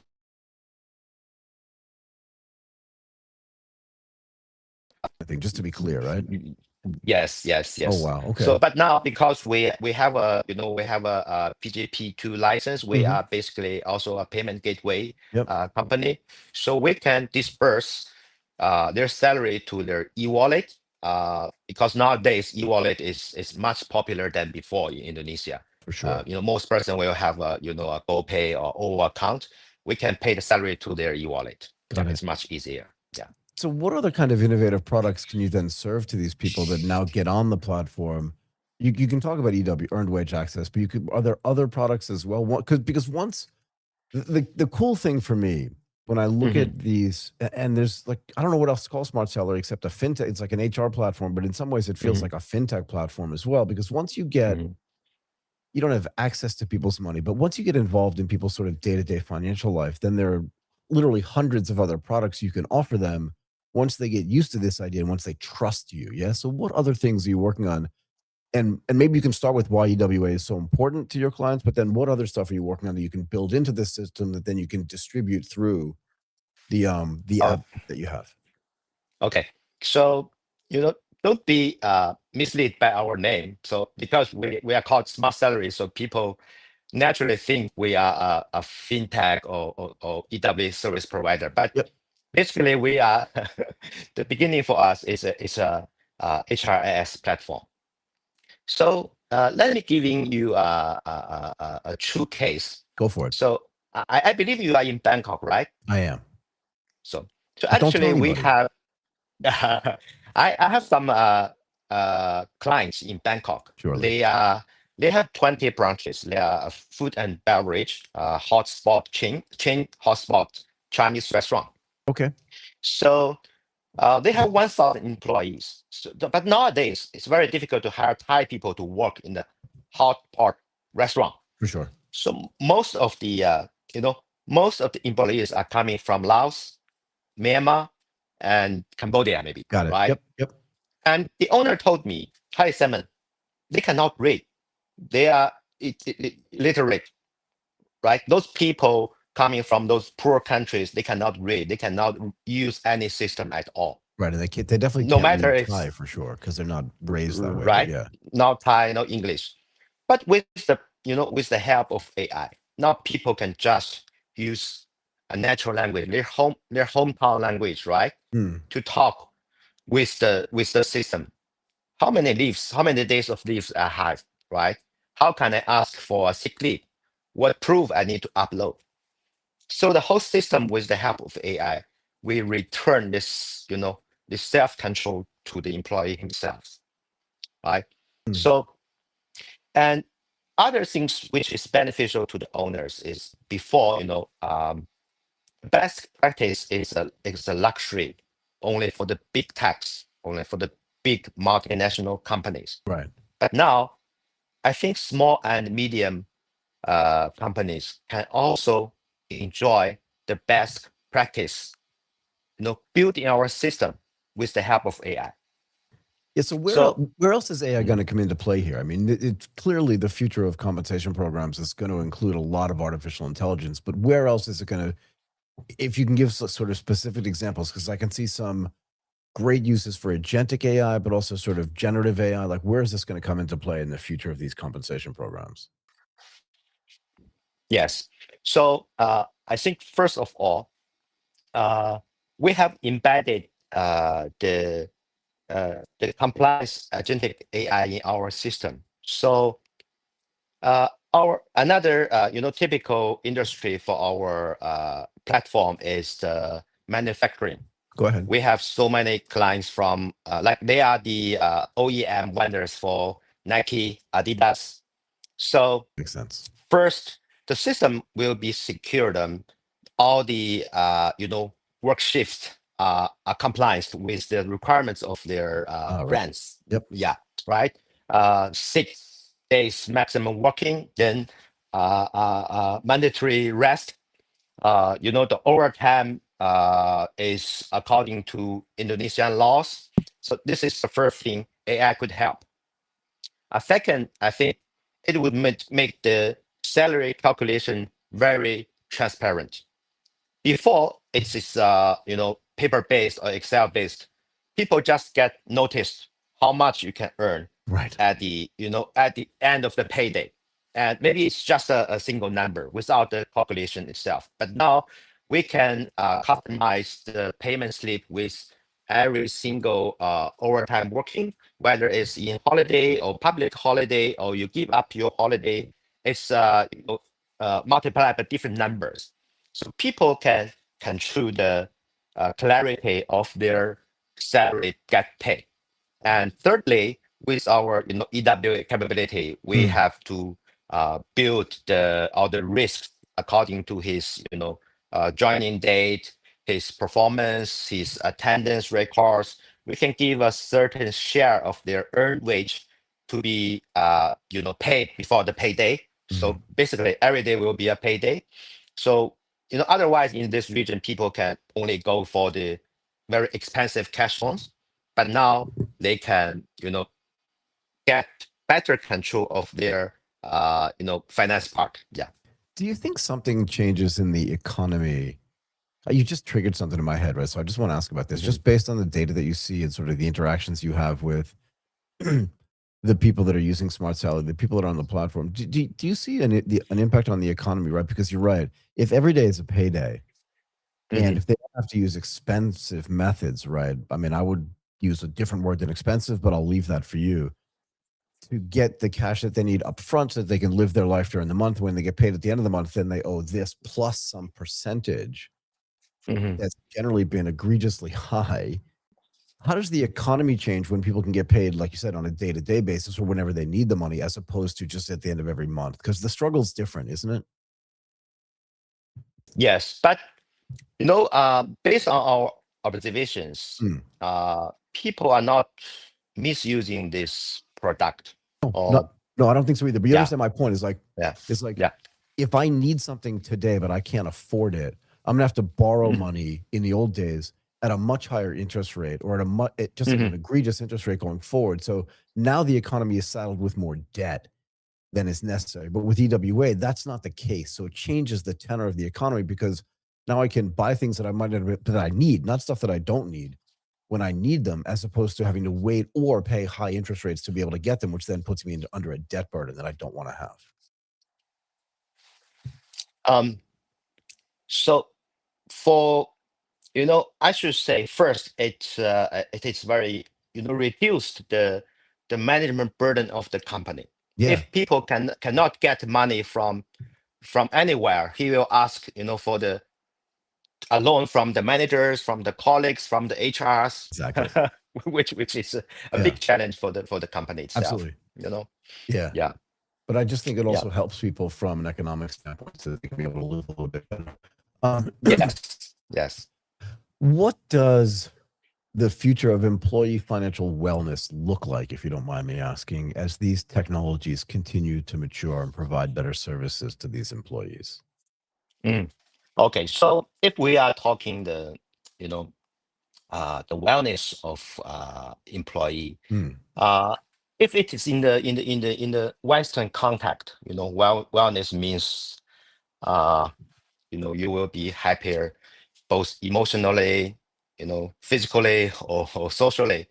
But for the emerging economies, wellness means the lower Maslow hierarchy, Yeah, it just means which survival at a better yeah, level. Yeah. survival and safety, right? Yeah. So I think we are, with the help of AI and our system, we are giving back the financial literacy to the employees. Right. So I forgot to give you one statistical facts Go about our for it. employees. Only if to our employees, 50% of them are holding a high school or a vocational high school degree. Got it. So even on all of the HR on our platform, only 20% of them holding a bachelor degree. Fair enough. 5% have a master degree, Yep. right? Okay. So today, with the most of the people earning a $200 to $400 per month, Right. The understanding of how you worked, how you get paid, and what is compliance to the law of labor is crucial to the employee. And accessibility, you get paid with card, cash, or e-wallet.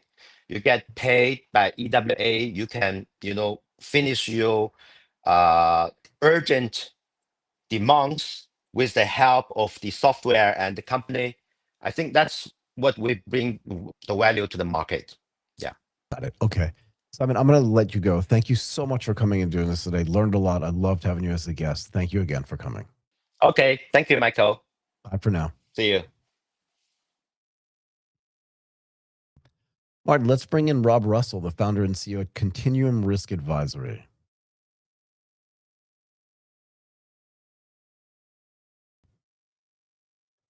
Rob, are you there? How are you doing today? I am doing super duper. Let's bring you into the main room. It'll take a second. Boom, there you are. It's great to have you here. We wanted to have you join the show today because we wanted to talk about how digital asset risk advisory and insurance infrastructure will help companies adopt Web3, blockchain, and embedded finance with greater confidence. But before we get into detail, talk to us a little bit about the great work that Continuum Risk Advisory does. Sure. Thank you. And thank you for having me. Thank you. So Continuum was set up about 2.5 years ago, really on the back of a career for myself in insurance within Asia, been here for about 25 years now. So, Oh, wow. Yeah, a long time. But so predominantly for the last sort of 17 years or so, worked for corporate insurance companies or corporate insurance brokers, more specifically. Mm-hmm. Working with a range of companies, but a lot with financial institutions, banks, tech companies, and sort of back in the kind of ICO period, I guess, 2017, 18, that type. I remember it well. We started getting a few inquiries around crypto, and particularly from companies that were venturing into this space or into the digital asset space, and found that their existing insurance even had a big exclusion around any activity, or they were looking for something a little bit different, particularly when it comes to things like safekeeping, custody, and how insurance potentially could help them. And some of it was driven by a marketing kind of ploy, how can I use this as part of credibility to some degree? Makes sense. Yeah, so that's kind of how I kind of got into it, really. And then I think, like a lot of people during the COVID period, where's our careers going and what do we want to do? So I decided on the back of coming out of COVID that I was going to leave the corporate world and set up my own business, which is now Continuum, and very much on the back of working with some of the companies in this sector and realizing that, importantly, that the insurance industry is also very much behind the curve when it came to providing the right solutions or the right kind of infrastructure to help these companies. So there was an increasing demand and a lack of supply, should you say. So that's really where I kind of started. So are we still at a point right now where insurance companies are still involved in the exclusion business, meaning not providing the right level of insurance coverage for some of these crypto companies or digital asset companies, excuse me? Or have we kind of transitioned into maybe we're at a 50-50 or something higher than that? Yeah, I think it's probably still below 50 in some degree. You've had some new companies that have sort of come forth in the past sort of 5 years of specifically set up to provide insurance for digital asset and crypto. You've got the existing players, namely, places like Lloyd's of London, or even some of the big corporate players like your AIGs or the big kind of multinational companies that have started to open up and provide some level of coverage, whether or not that means being more generous with lack of exclusions or specifically having, venturing into particular underwriting and part of it. but it's still, it's still quite nascent. But not to say that it hasn't improved from what it was at least kind of pre-COVID. And there's also, I guess, there's that kind of little bit of in-between space where you've got certain companies that provide what I call kind of coverage, but not in a regulated sense. So, they operate more in the DeFi space. So they provide, they'll give you some coverage. You can become a member of a pool. They provide you indemnity, but ultimately it's not an insurance certificate or piece of paper. It's really a pool of providers. Are there still people out there, just because you mentioned DeFi, right? Do you think there's still people out there that don't see a convergence between traditional finance and decentralized finance over the next, pick a time period? It's like, to me, and again, I worked at Morgan Stanley, I worked at Goldman Sachs. I was the classic sort of traditional finance guy, just like you were at some level, right? If you're working in the insurance industry. Yep. And I'm just curious, like, if there's anybody still left out there that thinks that these two things are going to be separate, or that there's just going to be like a finance business and it's going to include components of both. I think there's still people that feel that, again, that there are fully decentralized solutions that can kind of adapt or help people in this particular area. But I think the reality is something slightly different. I think, companies become quite successful, see an opportunity when they're fully sort of decentralized. And insurance is the same. There's companies that are sort of doing the same thing, but they both get to a point, I think, where regulators tend to get involved, or there's a requirement whereby what they're offering is not acceptable. So they kind of diversify and maybe kind of go more towards a traditional area than they originally had planned to. So I've kind of seen that quite a lot, right? They come from a different place and they end up somewhere else. What does decentralized insurance look like anyway? It's more the case of, where effectively you don't have, because insurance is quite a heavily regulated industry, right? Everywhere, right? So it's really kind of, as I said to you, it's a concept that's been around in different industries for a long time. So the classic term is a mutual insurance company. So rather, it's a collection of members, I guess, pooling in to provide premium into a pool, which then gets claims paid out the other side. And obviously, what with blockchain, it allows it to be a much more transparent process rather than what it maybe have been in the past. So there's definitely opportunities in that sector, and companies have been quite successful. But at the same time, if you want to go and pitch and go and work on a large financial institution like a Goldman Sachs, they will be looking for more of a regulated insurance certificate, so to speak, or insurance evidence. So that may not be quite so suitable. Got it. What are some of the big misunderstandings that companies still have about Web3 or blockchain or even just digital asset risk? Well, I think that the issue you've got in many respects, and I face the same thing. When we started getting into this space, it's quite hard when you're not familiar with the sector to understand exactly what these companies are doing. For sure. So and you probably experience yourself speaking to some of them. They don't always kind of nail down what it is what's the new solution they're providing, how they're going to change the world. It's a little bit vague from the start. So I think that's sometimes some of the issues. And then kind of secondly, when we get to sort of maybe past that point and realize that actually, okay, these guys have got something which is interesting, they're serious about what they're doing, they've got good funding, things like that. And then effectively it's kind of going into that underwriting process and understanding more specifically what they're doing. And we find that generally, people can be interested, but when it comes to that exchange of information, it becomes a little bit more opaque. And then you're kind of wondering about, credibility and whether or not they've actually kind of, they've got a substantial business. Because I think going through that process kind of validates it in many respects. Do you think some of these Web3 companies and blockchain companies actually need to get better at messaging? Because I do think that we're at a point where there still is, as you suggest, a misunderstanding. But some of these companies are actually doing something that make sense. You know what I mean? It should be part of, as I said earlier, like this idea of DeFi versus TradFi, I think is silly. I just think it's finance, and there are certain portions of it that are going to be decentralized because it makes the most sense. But JP Morgan's not going away, and that is fundamentally the most centralized financial services company in the world, at least a good proxy for it. Do you think they need better messaging or just better marketing so people can get a better sense of why they're necessary? Yeah, no, definitely. I think that's what we come across, right?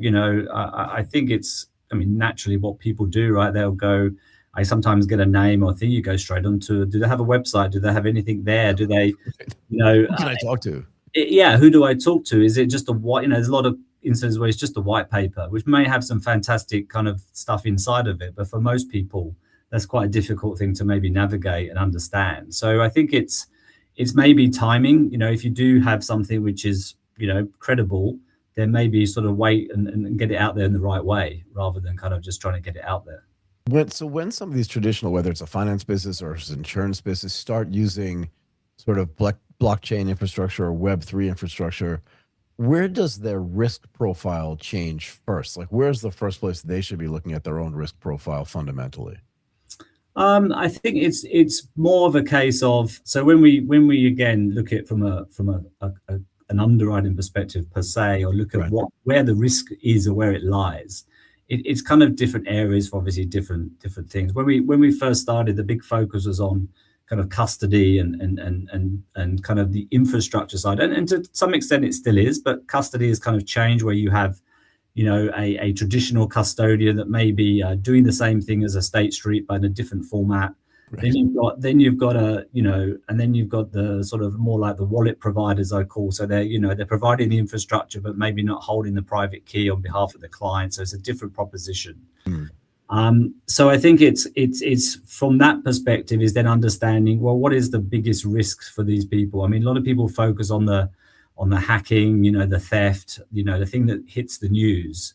But what we tend to also see is the fact that, fundamentally you've got bad management, a la FTX type of scenario. You've got those sort of things. It's a corporate issue, not necessarily specifically a technology issue or an issue to do with, a specific area of risk, which is related to blockchain. It's more a corporate thing. So it very much depends, and trying to understand what the people are and who's behind it in particular. Do we believe that self-custody is going to be something that grows? Right. This, the idea of I'll just keep all my own digital assets on my own wallet, as opposed to, as you mentioned, I smiled or I laughed a little bit when you said State Street, just because they were obviously one of our biggest clients, not on a custody perspective, but on a trading perspective. So it just made me like reminisce a little bit. So excuse me for that. But do you believe that self-custody is going to be sort of a generational change in the way that the up and coming generation of what are now kids, but will be adults soon, will deal with not just their own digital assets, but their other assets? Or again, is this just going to be a split and we're going to still maintain a traditional custody business the way it is today? I think it depends again on the angle. If you're an individual or it's a retail type of play, right? You've got to have the ability, I think, to allow people to have self-custody and not, force upon them some sort of solution that they have to sort of subscribe to or sign up to and don't feel maybe comfortable with. I think when it comes to more the kind of broader sense, obviously regulators are being more, new licenses are obviously coming up. Things already been places like Hong Kong. If you apply to be a regulated institution in the crypto space, you've got to demonstrate how you're keeping the asset safe on behalf of those customers, right? So a traditional solution, custody solution, is probably a better thing to put up to a regulator, but rather than saying, yes, we have the tech, but we're going to put it in the hands of the consumer. Yeah, that's a bigger risk. So that's probably where it lies. I'm just trying to think about Ethereum as well and smart contracts and where they fit into this, and then the implications maybe for counterparty risk as well, if that makes sense. I know it's not really like a question, but I'm just curious like how that all plays together. I don't hear so much conversation anymore about Ethereum and the smart contract stuff, but it's still out there. It's still vibrant. And how does that play into counterparty risk and other operational controls? Well, smart contract risk. Sometimes it's what's been interesting quite recently, particularly to do with sort of the balance between kind of traditional custody, self-custody, is again trying to understand where the risk lies. So where the private keys, who's got responsibility for what. Right. And I think from a smart contract perspective, some companies are like, we're really much interested in kind of providing this coverage for the assets. I'm saying, well, actually, you don't hold the assets, do you? So, it's the customer. So where's the risk for your infrastructure? So it's more that smart contract aspect. So if there's an exploit in the smart contract, then effectively, and the system is cannot be accessed, then that has a knock-on effect to the customers you provide the infrastructure to. So I think regardless of the type of currency, whether or not it's Ethereum or Bitcoin or whatever is being used, it's also looking from a, I guess, a technical perspective and a risk perspective. Where's the threat lie? And I think one area that you probably have seen, which is still probably the biggest one, is really the human risk, right? You know, you may have the right technology, but effectively, if somebody is in that chain and has compromised themselves, whether or not the process is automated, semi-automated, that tends to be where the risk lies, and that's what I think even the insurers are most kind of concerned with. It's separate from insurance, but I'm just curious about this, if you don't mind. And I promise we'll get back to insurance. I used to have the largest insurance and insurtech podcast in the world. We folded that into this. So I've done literally hundreds of, and I'm not an expert like you are, but I'm not informationless either. But I'm curious about the impact of the level of Bitcoin on the level of interest in the kind of stuff that you're talking about and you're working on. Do you know what I mean? Like, does it vacillate between, like, when Bitcoin's at 120, everyone's like, we have to pay attention to this, or when it's back down at 60, people are like, I don't know if I really care. Do you know what I mean? Like, does it? Yeah, no, it's just an interesting comment, because I don't think it's kind of linear, but it's definitely, you know, you definitely see a fall off, right? So we get a lot of interest, you know, let's say a year ago, whenever the highs were, right? Yeah. Partly because there's a knock-on effect with more capital coming into the industry, and that has a knock-on effect to requirements that people are looking at in terms of there's more assets being held, so they may be looking at insurance, they're applying for licenses, then there's insurance aspect. And, you know, most of, to be honest, because we focus on mainly on Asia, most of the work we tend to do is related to either a contractual or regulatory obligation. Yeah, it makes sense. Not necessarily a risk kind of, you know, concern, because people spend more time worrying about cybersecurity and things like that, rather than what would happen if things did go wrong, and that's where the insurance comes in. So I think, you know, there is a kind of let's say there's a relationship between, you know, the price of the interest in the market. So just recently, I said a lot of projects obviously have probably been put on hold. Yeah. That means, you know, so that has a knock-on effect in terms of, you know, the interest that we see as well. What kinds of digital assets aren't insurable today? Do you know what I mean? Where people are just like, I'm still a little bit uncomfortable with that. And what does it take for something to become insurable, if that makes sense? So I don't think there's, I mean, again, things like, you know, naturally things that come out, utilities and meme coins and things that don't really kind of, you know, come and go very quickly. I mean, when it comes to working with things like custodians or people that provide the infrastructure, insurers want to understand, you know, what digital assets are actually going to handle. You know, you have to declare kind of what they're kind of doing. And I think partly that is to do with KYC and anti-money laundering, all of that as well. So I don't think there's a, you know, and tokenization has become an interesting area. You know, insurers are much more comfortable with that as a concept, maybe, rather than some of the other things that we see. And I don't think from an insurability or underwriting perspective, again, it's just, it's no, in many respects, I have to explain, it's not that different from underwriting, you know, a non-digital asset business. It depends very much on the type of insurance that we're talking about. So when we talk to companies, particularly startups, and a lot of the companies that, you know, in this area are startups, it's like, well, okay, first thing, if you raise some capital, you've raised some money, then you should be thinking about the management liability, covering the directors, covering the people in the business, the shareholders, in case something goes wrong in that, you know, in that process. And then we talk about things like, okay, right, you know, if it comes to things like cyber and crime and these kind of areas that we can offer solutions in, then, you know, effectively, are you holding assets on behalf of your clients? Are you looking to protect the infrastructure? You know, where is it? Where would insurance be helpful for you? Not just kind of saying, look, this is a bunch of insurances you can consider, you know, go ahead and it's going to cost you X amount. It's very much then looking at, in particular, working out from a risk perspective, what would be helpful. And where, you know, classically, again, as you said, you've been involved in insurance before, you know, I try to not talk about insurance in that way. I tend to try and talk about risk. Risk, right? Yeah, fair enough. Insurance is a risk transfer mechanism, one of many. So it's kind of looking at that perspective. Okay, so one last thing, and then I'll let you go, if you don't mind. Sure. Why is APAC such an important region for understanding the evolution of risk around digital assets and digital asset regulation? See how I kept insurance out of that for you? Yeah, no, fine. See what I did? I think I mean, obviously Asia's an important area just generally in terms of, economic growth and demographics, right? But I think, as you've probably seen yourself, particularly within digital assets, there's been, it's been the kind of the genesis of a lot of activity over the years. Now, other parts of the world maybe have overtaken it in some degree, and there's obviously a lot of the big financial institutions come from the US and Europe and stuff like that. But I think particularly a lot of the kind of retail activity and capitals come from Asia. And I think what you got to look at as well is obviously a lot of the, as you know, Asia is very diverse in terms of both the way it approaches things, in terms from a regulatory perspective, in terms of, what different countries are trying to do and where they're focusing. So I think it's still there's a lot of progress, there's a lot of growth, but also, it can be a little bit frustrating because, regulators sort of move at different paces and to some degree, obviously, look to compete with each other. So some of the conferences I'm sure you've attended, there's always regulators talking about the next best thing they're going to do, and then nothing really kind of goes forward in some degree. But it is definitely a real kind of growth area, I think. Okay, Rob. Thank you so much for coming and doing this today. I hope you enjoyed this as much as we did. Thank you again. Great. Thanks, Sue. Thank you. Cheers. Cheers.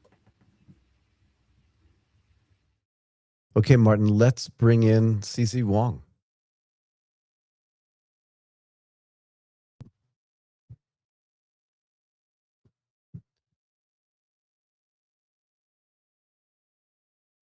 CC, how are you?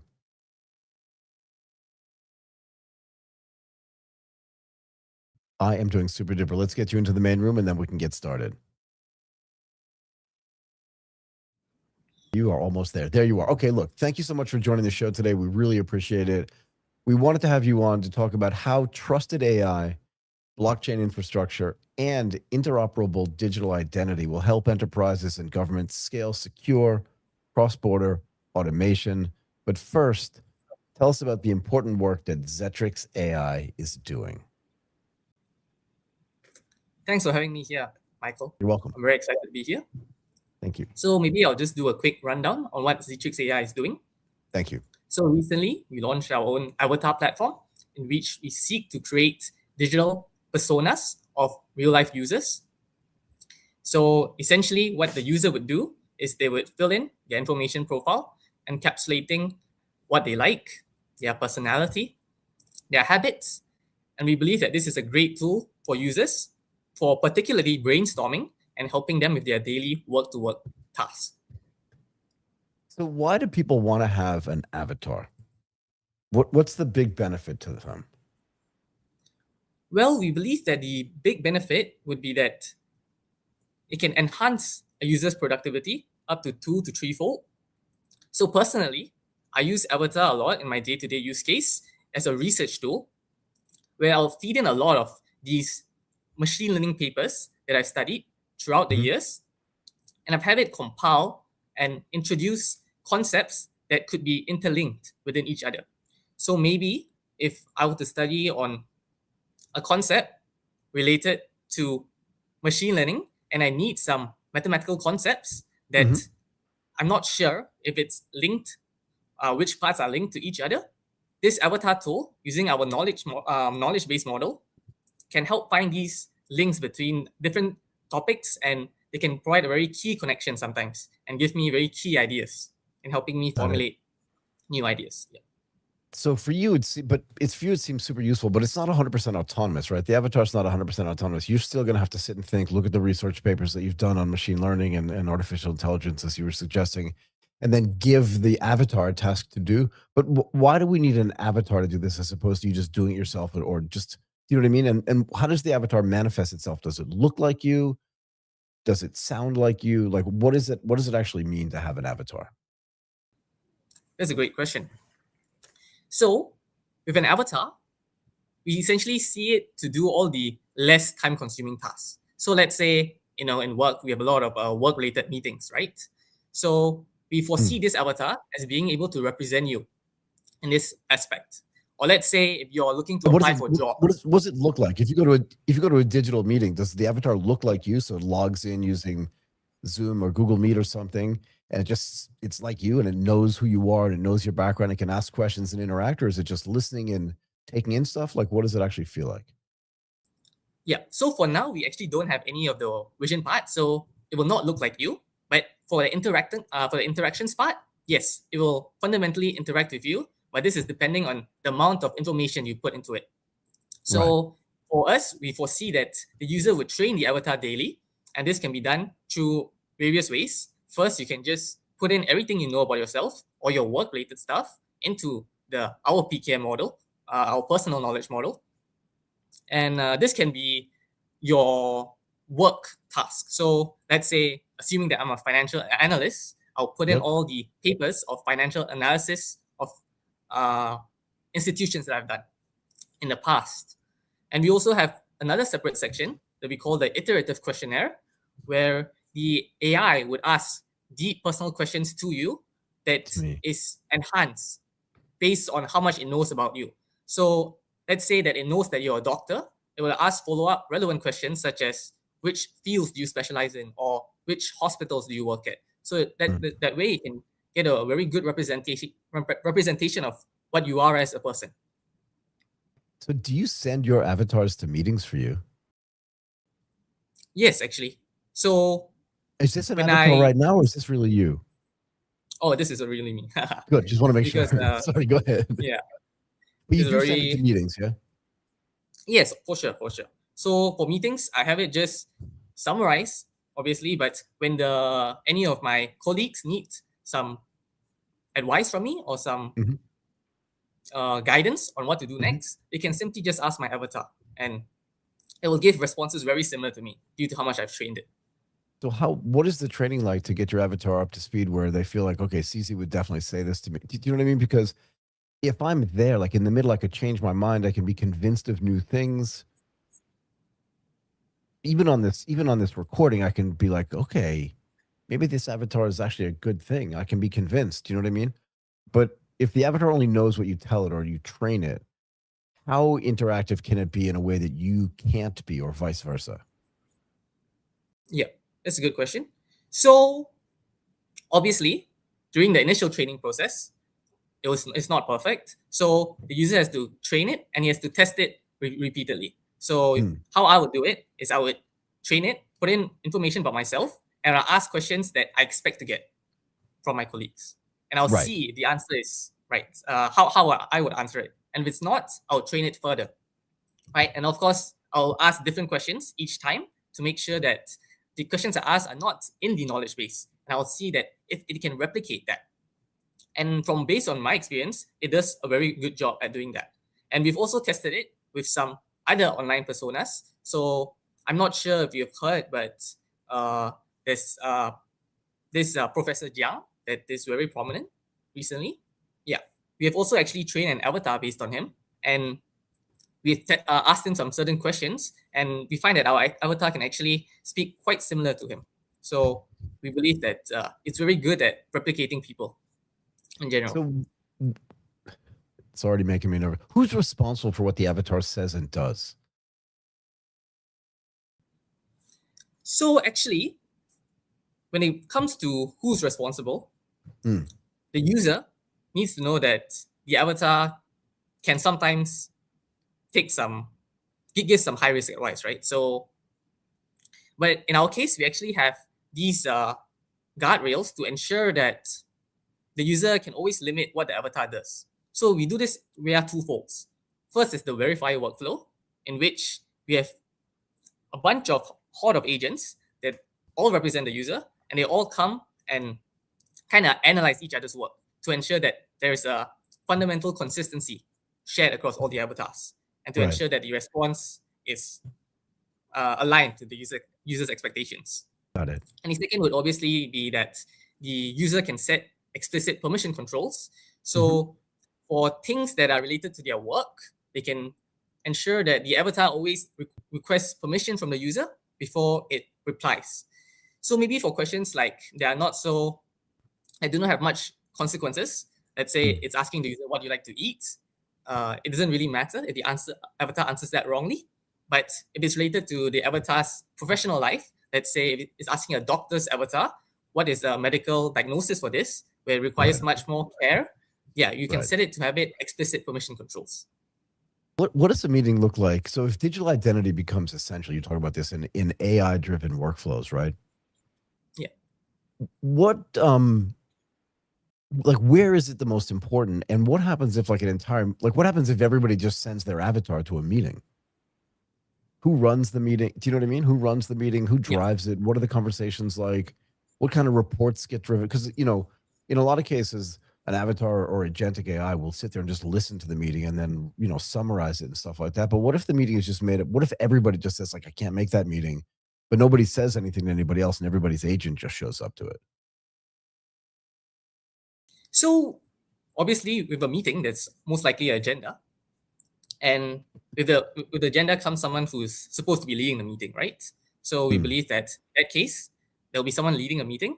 And fundamentally after that, we believe that there's no difference between whether it's the respective persons themselves or their avatars doing the meetings. So the avatars would ask questions that the original user might have. So we are trying to replicate that the avatar to have the same thinking process as the user. Got it. So any questions will be asked in representing the user, and the answers will also be answered representing the user. So what role does blockchain play in here, and why does all this stuff have to be cross-border and cross-chain at the same time? So blockchain actually plays a very fundamental role. You know, because right now agents, they don't really have an identity, right? And without this trust layer, this malicious impersonation can often be very rampant. So assuming that I'm a third-party vendor and I'm trying to interact with a third-party seller to purchase some products, how do I prove that you are who you say? How do I know that you are the legitimate third-party seller, right? So these kind of agent-to-agent interactions today, they're just not feasible because these agents, they do not have an identity tied to them. Now, this is where blockchain comes in. Because blockchain, you can store the identity onto the blockchain, and this is immutable. And you can actually see which agents are being represented by who. And the agent's actions can also be traced on the blockchain. So this is where the blockchain plays a role in integrating identity with agents. And obviously, we don't believe that it is just tied to identity. You know, it can also be used for verifiable credentials. So these would be things like if you're a licensed medical expert, you need a licensed medical license, right? And you can also store this on the blockchain. Or maybe if you need to store your university graduation certificates, you'd also store this on the blockchain as a form of a verifiable credential for the agent to use to represent the user. So is there no way for someone to spoof somebody else's identity on the blockchain? In other words, like I could literally just take a picture of my brother's neurosurgery diploma and all of the backup data associated with it and just like pretend I was him. I wouldn't want to be. He's way better looking than I am, so maybe I would want to be. But I'm just saying, do you know what I mean? Like I could still put it on the blockchain. What makes the blockchain itself fundamentally more trustworthy than just showing the credentials themselves? Because with the blockchain, you only need to upload the credentials once. So that's the first key point. Let's say if you were to show your credentials each time, you would still need a way to store the credentials to be shown. So we believe that the blockchain is actually just a perfect way to do it because people cannot fundamentally tamper with something that has been uploaded to the blockchain, right? So the second thing would be that when you store things on the blockchain, you need proof that you are actually a legitimate certificate holder, all right? So let's say that you put in your profile that you are a Harvard graduate. You need to show proof that you have actually graduated Harvard University. Right. And you can, let's say you can, using your example, you can actually lend your brother's one. And in this case, actually, we have no way to prove. But assuming that on your brother's certificate, there's your brother's name. And when you put in your identity, you do not have your brother's name on your identity profile, then it will flag this as something to consider and it will reject your proposal in that sense. Got it. How about interoperability across like different chains, different identity systems? You know what I mean? And like all the payment rails that are necessary to run a business. How does interoperability work and why does it matter? Yeah, interoperability is a very important problem also that we are trying to solve, because our solution is best when obviously it can interact with all digital ID solutions.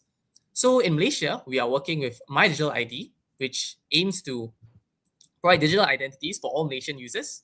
And we are also expanding this to the Philippines use case. So we believe that this digital ID solution can be expanded towards other markets.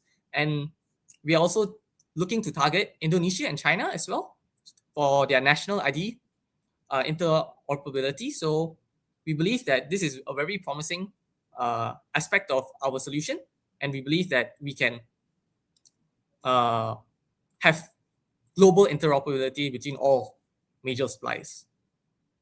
Got it. Are there other things that need to be verifiable? You know what I mean? And as things become more agentic, if we believe that that's going to be the case, you know, again, I can spin up an agent or I can spin up an avatar. It's just not that difficult to do. What other things need to be verifiable before businesses and governments can trust AI agents to act on their behalf, right? So not just like for individuals necessarily, but for businesses and governments to be able to do this. I'll give you the perfect example. I get spoofed in email, like I would say like once every 2 or 3 days. And I don't think it's being sent to me by agentic AI. But if I were contacted by an agent, as often as I was contacted via email that was trying to put viruses on my machine, it would just be a nightmare. You know what I mean? So like what other things need to be verifiable before I can start trusting the fact that the AI agents that either the government appears to be sending to me or businesses are sending to me are actually viable? So in the corporate sense, we believe that when these corporations need to deploy agents, they too need to tie their corporate identity to the agents. And you might be asking, well, can I just create a new company with the same name and label these agents as part of their companies? But in our sense, actually, our platform detects and flags these kind of impersonations. So let's say if you're trying to represent a Google agent, you're trying to represent Google's company using your agents. This is very hard thing to do because you need to have lots of proper evidence that you are indeed representing Google. It's funny you say that because the mail that I got yesterday, I believe, was from someone saying, and I'm putting in quotes, it was not from LinkedIn, but they were saying it was from LinkedIn. And I was like, there's no way LinkedIn would never send me this email. But I'm pretty savvy when it comes to this stuff, but plenty of people aren't. Do you know what I mean? How do we stop this? Even like someone could put something up, use their logo, use an email address that looks similar enough. Yeah. How do we prevent against that? This is more like a cybersecurity question. But once you start doing digital identity, and once you start doing agentic AI, you really have to consider what the cyber ramifications are. No. Yes, you're absolutely right.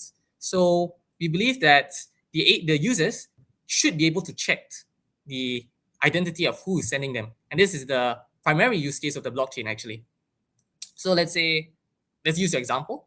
When you receive the email from LinkedIn, the user can actually check, okay, so this agent claims to be from LinkedIn. When I check his identity on the blockchain, does it match the kind of certifications that LinkedIn provides to their agents? So they can do a one-for-one matching and see that the agent was really deployed by LinkedIn, or they can actually just tell that, no, this is just someone trying to pretend to be LinkedIn, and they put their credentials onto the blockchain under a false name. So in this sense, the user can actually check and see on the blockchain who the agent is actually claiming to represent and who they actually represent.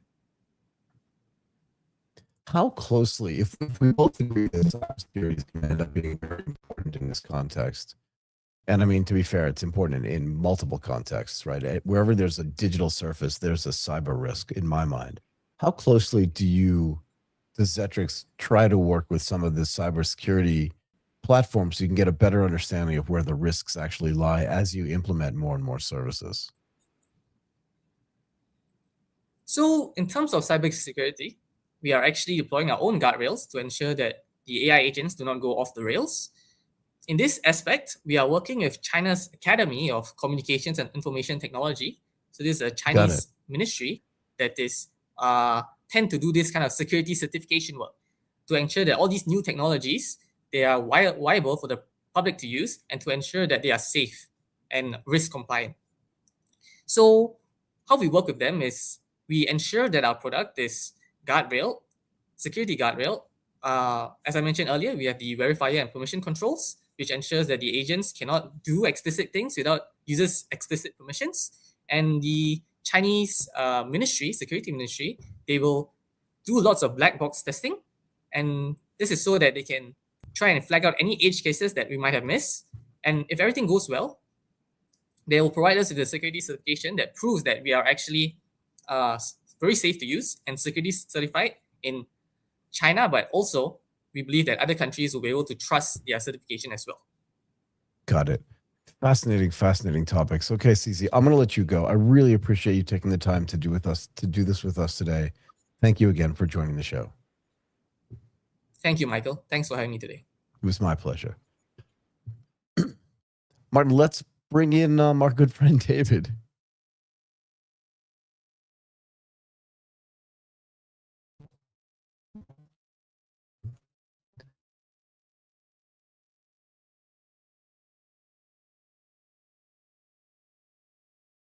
David,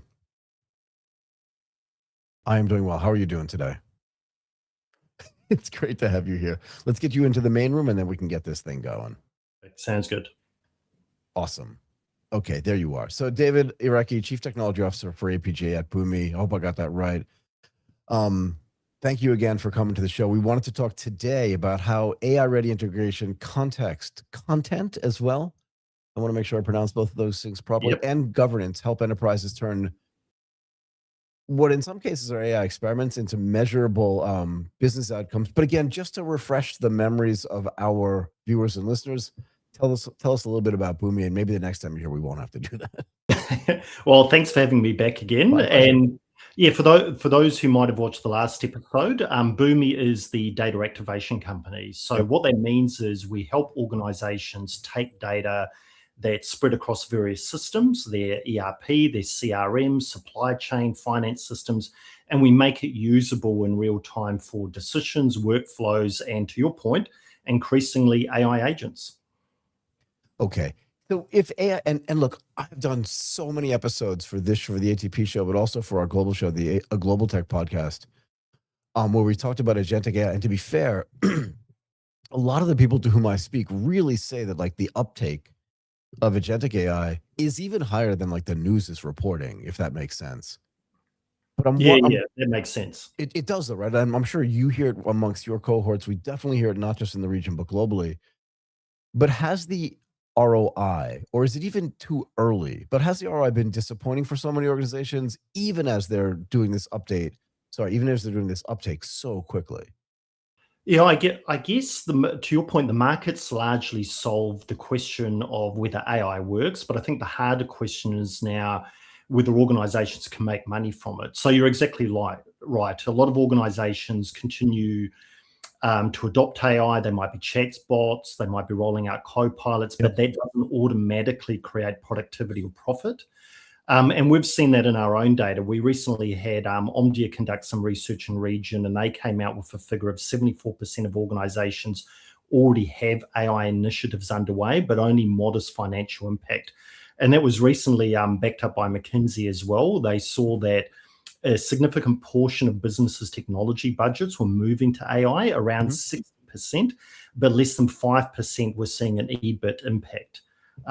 So it's interesting because AI doesn't operate in isolation. It operates on enterprise data. And so back to my introduction, if that data is fragmented, inconsistent, or delayed, that's when AI becomes unreliable.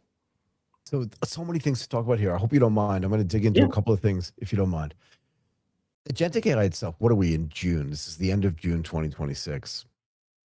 I would make the case to you that most people weren't even considering agentic AI until January or February of this year. You can tell me if I'm wrong. No, I agree. It's definitely something that's been new on people's minds, or more so the use cases and what they can do with it.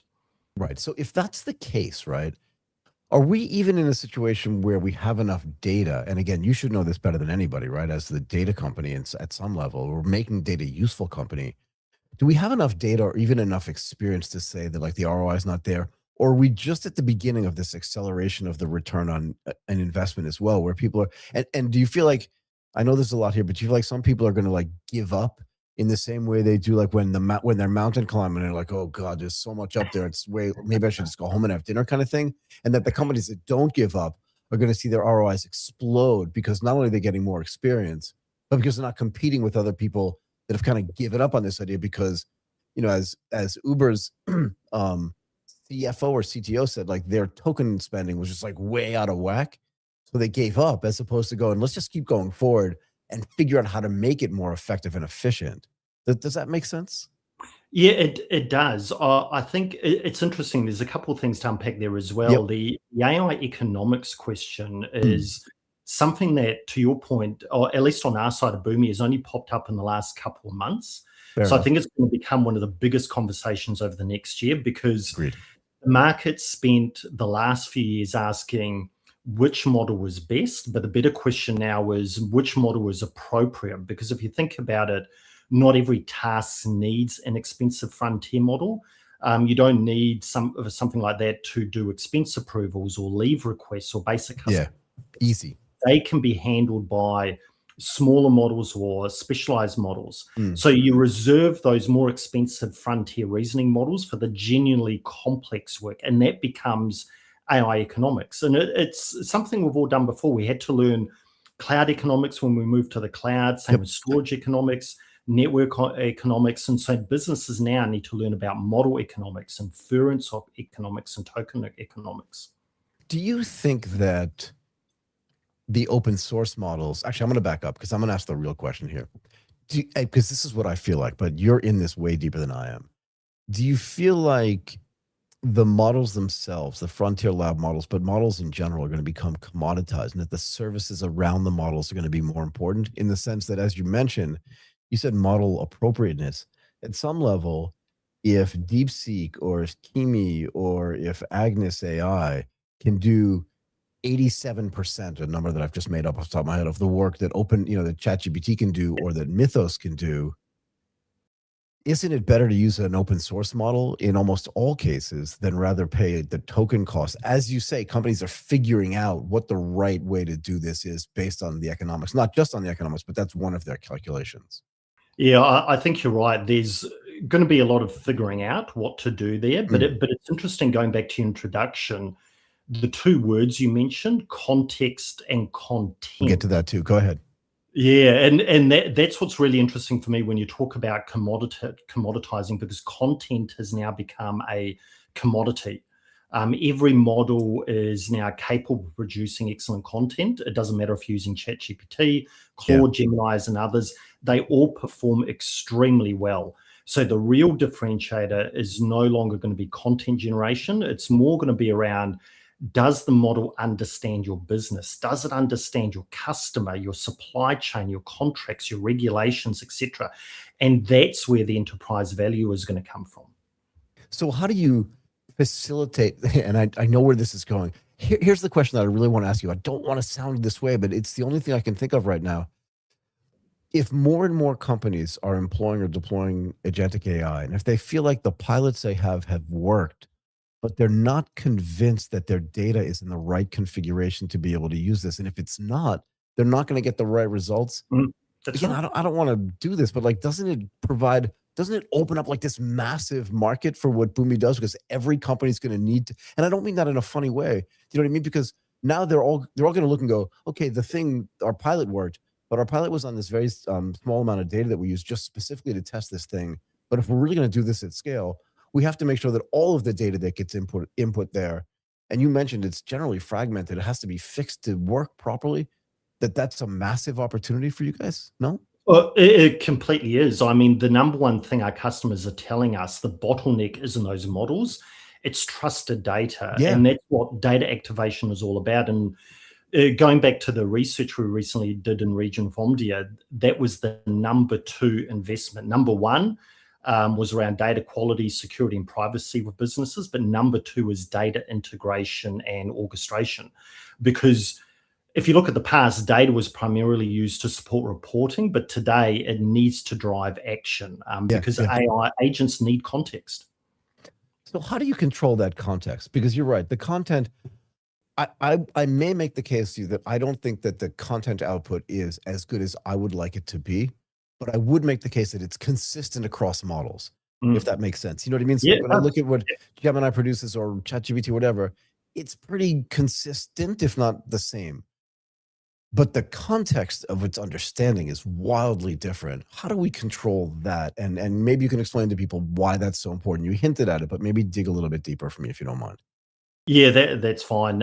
So as I said, context is really about the agent understanding your business. And why that's key is because when you're looking at the outcomes or a lot of these pilots and why they're not going into production, it's the understanding of your business, how you're interacting with your customers, your supply chain, your contracts, etc. Because you need to work out how those use cases are actually going to operate at scale, and they need enterprise data to be able to do that. But governance also forms a part of that, and that's been another interesting pivot in the last couple of months, in that governance was often thought of reducing risk as these agents scale. But conversations turning into governance actually creating value. So it's not slowing down innovation, it's actually allowing organizations to scale in AI and trust it, because with governance, you know the data's got good liquidity, you know the data's of good quality, so you're more trusting of moving that AI into production. Your organizations are more confident about automating their process. And more importantly, boards and the C-suite become more comfortable investing further. Yeah, I mean, I was going to say governance is such an important topic. I feel like we could do an entire segment on it. But it really is, right? Because I think people take the word governance for granted. They're like, yeah, we'll build some governance parameters on it, but they forget that like almost every other part of their business over time has had governance built into it because of the risks associated with doing whatever kind of business there is, right? So I come from a portfolio trading business background. We never sat down and talked about governance, but there was a ton of governance that had been built up over time. But I feel like in the AI space, and particularly in the agentic AI space, particularly with all the other moving pieces, that if you don't talk about governance from the beginning, it could crush you before you get a chance to actually implement it. Do you know what I mean? Because everything's moving so fast. Yeah, I know exactly what you mean, but it's interesting as well that, you know, historically being the last 2 or 3 years since AI exploded onto the scene, we've been focused around governing the models. But as we move to this new agentic world, we're actually talking more about governing the action. So the questions are shifting from, you know, was the answer the model provided correct, to what is the AI agent actually allowed to do? You know, what data can it access? What systems is it allowed to change? What can it know? Yeah, exactly right. And then that is fundamentally a very different governance conversation within organizations, because autonomy without orchestration is a massive risk, but autonomy with governance will be a huge advantage for enterprises as they move forward. For sure, for sure. Can we go back to this idea of specific models, right? Because I want to talk to you about this as well. I know that OpenAI doesn't, and probably, I mean, Anthropic is probably the same thing. They don't disclose like the number of parameters anymore. Like again, in the old days, 3 months ago, they would be like, it's 1 billion, it's 100, whatever it is. They would brag about like how many parameters it was. But now it's much more like in the trillions. And there's this whole idea of mixture of experts functionality being built into these models as well. So it's not always using every single one of the parameters.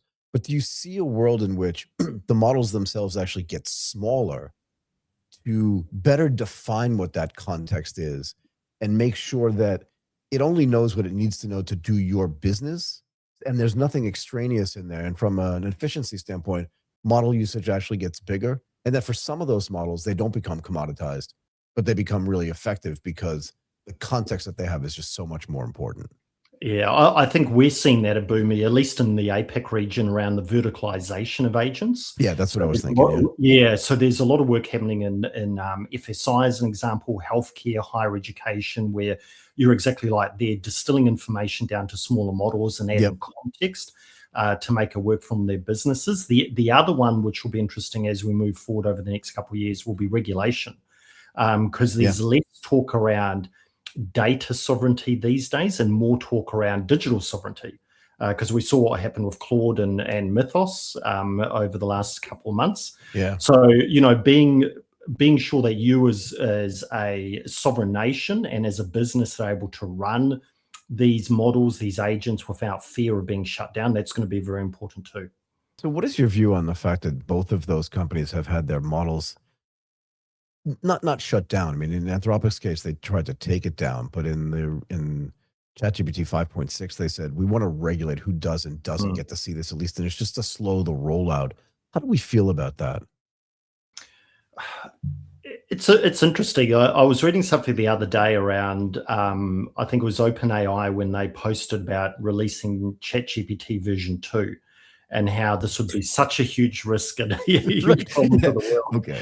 And then here we are at version 5 and onwards. And it's interesting. What I guess, for those in the know, they're going to understand these models better and what they can do. And for the rest of us, it's coming back to the conversation around what makes sense for your business. Because for many businesses, especially in the APAC region, they're still talking about legacy modernization. How do they automate basic manual tasks before they're even getting to the capability that those models offer?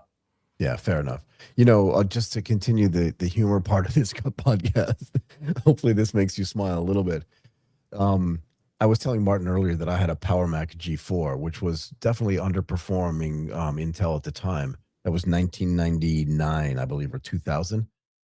But they actually published a commercial that Martin sent to me that said that, like, it's so powerful that it's getting restricted to certain governments can't have it. Like this, maybe you've seen this, but this story has just been out there for so long.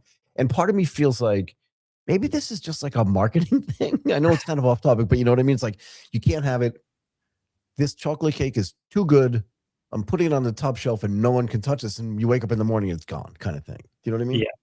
Yeah, I know. It's almost the fear of missing out sometimes. Yeah. I think they're trying to create a little bit of FOMO. Okay, let's get serious again.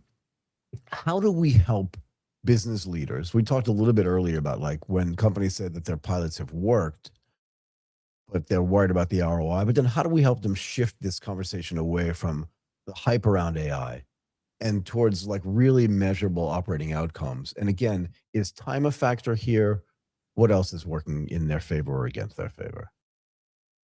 Yeah, I think one of the things is we've become very good at measuring AI activity, but I think we need a pivot to measuring AI outcomes. And Yeah, fair enough. we talk about revenue growth, profitability, customer experience, etc., not just the number of models or pilots or licenses. Right. And that's why I think as organizations begin to understand what's required to make these pilots scale in production, they're investing in those data foundations. They're looking to create more long-term value rather than simply buying more AI tools. And it comes back to the point where we started, that AI delivers more value when it's connected, governed, and operational. Yeah, agreed. So what kind of internal capabilities are most important right now? Do you know what I mean? Is it just governance? Is it just attaching it to, like, a particular outcome? Is it better integration into the whole business? Like, what is it really? I think there's 5 probably common themes I've been seeing over the last few months as I've been touring the Asia Pacific region. Got it. Probably first is, put simply, activating your data. Don't buy another AI tool until your existing data is connected, governed, and trusted. Yeah, for sure. Second is definitely fixing your integrations before adding any more complexity, because every disconnected application is just making AI harder to scale. Third, I think organizations are starting to look at AI governance as operational infrastructure, not legal paperwork. Fourth, keeping humans in the loop. It's still very, very important. So, AI is elevating human judgment, not replacing it. But one of the interesting things coming out of that topic more recently is about accountability. There's, I think, not enough talking about accountability. Who's responsible for when that agent makes a decision? And lastly, start thinking about those AI economics, because that's what people are doing more recently. And it's not just simply around AI capability. What else have you learned, if you don't mind me asking? You know what I mean? Because I'm presuming you go into these meetings with business leaders across the entire region. You're not taping them. You're not doing them. They trust you, right? Because you're fundamentally trying to help them. Yes. Right? Like, I'll give you an example.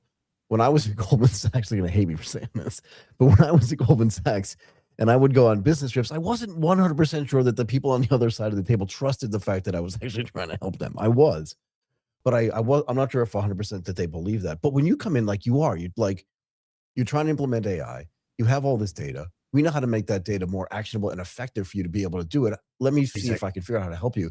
And once they trust you, they'll kind of tell you anything. I'm curious if there's anything out there that you're learning at scale where not skepticism, if you know what I mean, but just like interesting sort of tidbits that you get when you travel around the region and people are like worried about this or concerned about that, or am I doing this the right way kind of thing that falls out of those 5 things that you've already mentioned. Yeah, I think use cases is a big one. Use cases, everybody's trying to think about how do they operationalize AI, and it's been interesting. Some of the conversations have been less so around building some big transformative agent than just injecting AI in the background, something that's going to work in the background, enhance those processes you've automated, and get the business to that next level of maturity.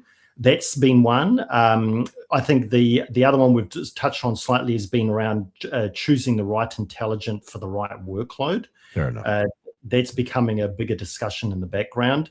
The activating the data one, I think that's consistent, but it really is, it's more around just understanding and getting concrete examples from the region around how do we turn AI consistently into measurable business outcomes. Right. And fundamentally, like I don't think Boomi deploys FDEs, at least not in a way that the Frontier Labs are starting to do. But you are kind of acting in that way. You're not embedded into the business, but you're still going there to learn stuff from them. You come home with things and think like, hey, that's a great idea. We should probably put that into our product suite. Because everyone's talking about it. We do indeed. It's something for those who follow Boomi, have been to our annual user conferences like Boomi World. We had one in Chicago. Yep. There is a lot of feedback like that. You know, we've had some customers say, hey, actually, it's not the integration and the data teams that are worried about this. It's actually the security team. So how do we inject a layer or a gateway in between, you know, Claude and ChatGPT and accessing your backend systems? How do we facilitate that connectivity so that David as a user through a conversational interface can only ask Salesforce or SAP what he's allowed to ask, as an example?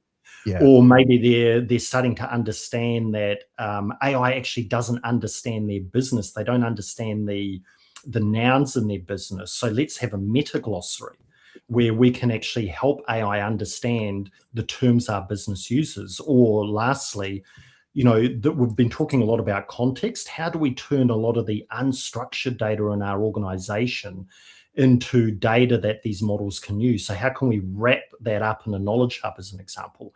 So all of that feedback is really, really useful to us because that drives our product direction going forward. I love it. Okay, I'm going to let you go, but I do want to say this. If we can have you back again, which would be great. I think I want to talk to you a little bit, and again, you can decide, but I want to talk to you about, you said the nouns of your business. I love this phrase. I really do. But it made me think like, it needs to know the grammar of your business because it needs to know the verbs. It needs to know the and I'm not saying you got it wrong, but I'm just saying like it made me think about this because that also identifies the context as well. It does.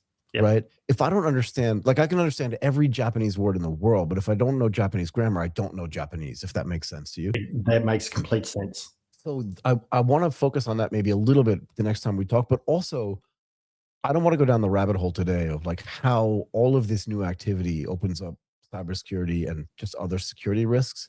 But maybe we can save that for the next time we talk as well, if that's okay with you. Yeah, perfect. That sounds great. Okay, David. Thank you again so much for coming and doing this. I really appreciate it. I cannot wait to have you back on again. Thank you so much. Thanks for having me again. It's my pleasure, man. Okay, that is it today for ATP Insights. Thank you, David. I want to thank everybody, all of our great guests, for joining us today. As you know, we have the most amazing guests in Asia. It's really incredible. David was insanely great. All of the guests were great today. I want to thank everybody who watched live today. We had a lot of viewership today. I would encourage people that are watching live next time, put something in the chat. Let us answer your questions, or we can actually funnel some of your questions you have if they're guest specific to those guests. We'd love to do that. We've done that in the past. We feel like we're really good at that. If you liked this video, if you're watching it after we publish it, give us a thumbs up on the video. Definitely subscribe to the channel. There are almost 137,000 other subscribers, so you definitely will not be alone on YouTube. And follow us on all of our socials. Our X profiles are growing. Instagram is growing. LinkedIn is already large. We'd love to have you comment on all of these platforms. Thank you again for joining us today. My name is Michael Waits. As always, none of this is possible without Martin Runford. I want to say bye for now.